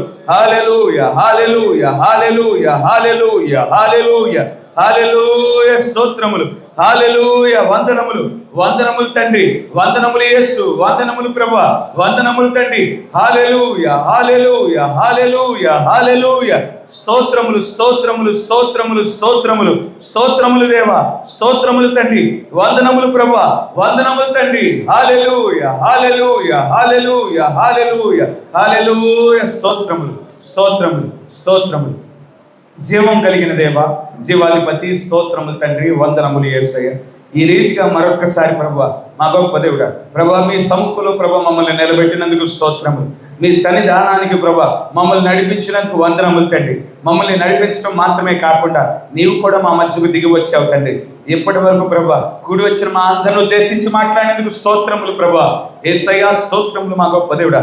అవును తండ్రి, మొదటి నుండి తండ్రి ప్రభువా యేసయ్య 2 గుంపులను మేము చూస్తూ ఉన్నాం మా గొప్ప దేవుడా. పరలోకములో మిఖాయేలు గుంపు ప్రభువా యేసయ్య, మరియు తండ్రి లూసిఫర్ యొక్క గుంపు తండ్రి ప్రభా. భూమి మీద ప్రభువా దేవుని వంశావళి నరుల ప్రభా కుమారులను మేము చూస్తూ ఉన్నాము తండ్రి ప్రభా. నిజ ద్రాక్షావళిని చూస్తూ ఉన్నాం ప్రభా, అబద్ధ ద్రాక్షావళిని చూస్తూ ఉన్నాం ప్రభా. నిజ సంఘాన్ని చూస్తూ ఉన్నాం ప్రభా, అబద్ధ సంఘాన్ని చూస్తూ ఉన్నాము తండ్రి ప్రభా. గోధుమలను చూస్తూ ఉన్నాం ప్రభా, గురుగులను చూస్తూ ఉన్నాము తండ్రి. గోధుమలు కట్టలుగా కట్టు కోతవారిని చూస్తూ ఉన్నాం ప్రభా, గురుగుల కట్టలుగా కట్టు కోతవారిని చూస్తూ ఉన్నాము తండ్రి. గోధుమలు నాటే ప్రభా యేసయ్య మంచి యజమానుని చూస్తా ఉన్నాము తండ్రి. అదేవిధంగా ప్రభా చెడ్డ విత్తనాలు నాటే అపవాదిని చూస్తా ఉన్నాం మా గొప్ప దేవుడా. శత్రువును చూస్తా ఉన్నాము తండ్రి. ఈనాడు ప్రభా యేసయ్య ప్రభా మా గొప్ప దేవుడా, మేము తండ్రి మీ గుంపులో ఉండటానికి కృప చూపించావు మా గొప్ప దేవుడా. ప్రభువా యేసయ్య ఒకనాడు సాతాను యొక్క ఉచ్చులో ప్రభా మేము ఉన్నాము తండ్రి. ప్రభువా యేసయ్య రహాబును ప్రభా ఏ విధంగా ఉచ్చులో నుంచి విడిపించావో ప్రభా, ప్రభా మగ్దలేన మరియను ప్రభా ఏ విధంగా ఉచ్చులో నుంచి విడిపించావో మా గొప్ప దేవుడా. ప్రభువా స్తోత్రములు తండ్రి. ఏ విధంగా సమరయ స్త్రీని ప్రభా ఉచ్చులో నుంచి విడిపించావో ప్రభా, సాతానుడు ప్రభా పొట్టువలే చెదరగొట్టడానికి ప్రయత్నం చేసిన పేతురును ప్రభా ఏ విధంగా నీవు తప్పించిన వాడవుగా ఉన్నావు తండ్రి. అదే విధంగా మా జీవితాలను ప్రభా సాతాను యొక్క ఉచ్చులో నుండి ప్రభా తప్పించిన దేవుడవై ఉన్నావు తండ్రి. మీ వాక్యం అనే బండ మీద ప్రభా మా జీవితాలను నిలబెట్టిన దేవుడవై ఉన్నావు ప్రభా. యేసయ్యా స్తోత్రములు, యేసయ్యా వందనములు చెల్లించుకొనిస్తున్నాం మా గొప్ప దేవుడా. ప్రభువా యేసయ్య ఈనాడు ప్రభువా మా గొప్ప దేవుడా లోకము చూడని వాక్యాన్ని, లోకం గ్రహించని వాక్యాన్ని లోకం అర్థం చేసుకొని వాక్యాన్ని మాకు ఇచ్చావు తండ్రి. ఆ వాక్యము మాలో సహనాన్ని తీసుకొస్తుంది ప్రభా. ఆ వాక్యము మాలో ప్రభా దీనత్వాన్ని తీసుకొస్తుంది ప్రభా. ఆ వాక్యము మాలో దయడత్వాన్ని తీసుకొస్తుంది ప్రభా. ఆ వాక్యము మాలో తగ్గింపు స్వభావాన్ని తీసుకువస్తుంది ప్రభా మా గొప్ప దేవుడా. ఆ వాక్యము మాలో ప్రభా ఓ యేసయ్య ప్రభా మా గొప్ప దేవుడా మర్యాదపూర్వకమైన ప్రభా ఒక ప్రవర్తనను తీసుకువస్తా ఉన్నది మా గొప్ప దేవుడా. ప్రభువా యేసయ్య ప్రభా మా గొప్ప దేవుడా ఘనతకు ముందు ప్రభా మనుషుని యొక్క వినయం ఉండునని ప్రభా వాక్యం సెలవిస్తా ఉన్నది తండ్రి. ప్రభా వినయము కలిగిన ప్రజలముగా ప్రభా ఈనాడు మేము ఉండటానికి కృప చూపించావు. కానీ ప్రభా ఎప్పుడైతే గర్వముతో కూడిన ఆలోచనలు, అహంకారముతో కూడిన ఆలోచనలు ఎప్పుడైతే మానవుడికి సంభవిస్తా ఉన్నాయో తండ్రి ప్రభా లూసిఫరే ఆ గర్వం పొందుకొనినప్పుడు తండ్రి కెరూబుగా ఉండిన వాడు ప్రభా యేసయ్య ఈనాడు పరలోకం నుండి క్రిందకు తోయబడ్డాడు మా గొప్ప దేవుడా. ఈనాడు వాడి యొక్క ప్రభా యేసయ్య సమయం ప్రభా సమీపించిందని ప్రభా వాడు గుర్తిరిగి మరింత మా గొప్ప దేవుడా ఈ లోకాన్ని మోసపరచడానికి వాడు పనిచేయుచున్న వాడిగా ఉన్నాడు తండ్రి. ప్రభా సాతాను యొక్క అభిషేకం కలిగిన ప్రతి వ్యక్తి మా గొప్ప దేవుడా ఈ లోకపు ప్రభా యేసయ్య అధికారాన్ని చూసుకొని ప్రభా గర్వపడుచున్నాడు తండ్రి. లోకపు ప్రభా సమర్థతను చూసి గర్వపడుచున్న వాడిగా ఉన్నాడు తండ్రి. ప్రభా యేసయ్య సాతాను అభిషేకం కలిగిన ప్రతి వ్యక్తి ఈ లోకపు ప్రభా ఐశ్వర్యాన్ని చూసి ప్రభా గర్వించుచున్న వాడిగా ఉన్నాడు తండ్రి. తన సొంత సమర్థతను బట్టి ప్రభా గర్వించుచున్న వాడిగా ఉన్నాడు. ప్రభా యేసయ్య నాశనానికి ముందు ప్రభా మానవుడికి గర్వం వచ్చునని మా గొప్ప దేవుడా వాక్యము చెప్పుచున్నది మా గొప్ప దేవుడా. మమ్మల్ని ఆ గుంపులో ఉంచలేదు మా గొప్ప దేవుడా. ప్రభువా స్తోత్రములు తండ్రి. ప్రభా మేము తప్పించబడిన గుంపుగా మా గొప్ప దేవుడా ప్రభా మీ గుంపులో చేర్చబడిన వారముగా మీ సొత్తైన ప్రజలముగా ప్రభా మేము ఉండటానికి సహాయం చేశావు మా గొప్ప దేవుడా. అందును బట్టి స్తోత్రములు వందనములు తండ్రి. ఈనాడు ప్రభా ప్రత్యేకమైన ప్రజలుగా ప్రభా మేము ఉండటానికి ప్రభా నీవు కృప చూపించినందుకు స్తోత్రములు తండ్రి. ప్రభా యేసే మీ వాక్యము నేర్పించే ఆ యొక్క సాత్వికాన్ని మేము కడ వరకు కలిగి ఉండి మా గొప్ప దేవుడా ఈ లోకాన్ని స్వతంత్రించుకోవటానికి నీవే కృప చూపించమని కోరుచున్నాం తండ్రి. బోధించబడిన ప్రతి మాటను బట్టి ప్రభా మా హృదయాలను మా జీవితాలను ప్రభా నీవే దీవించి ఆశీర్వదించమని కోరుకుంటున్నాం. ఈ చిన్న ప్రార్థన ప్రభు అయిన యేసుక్రీస్తు నామములో అడిగి వేడుకొంచున్నాం. ఆమేన్. వ్యక్తిగతంగా మీ హృదయాలు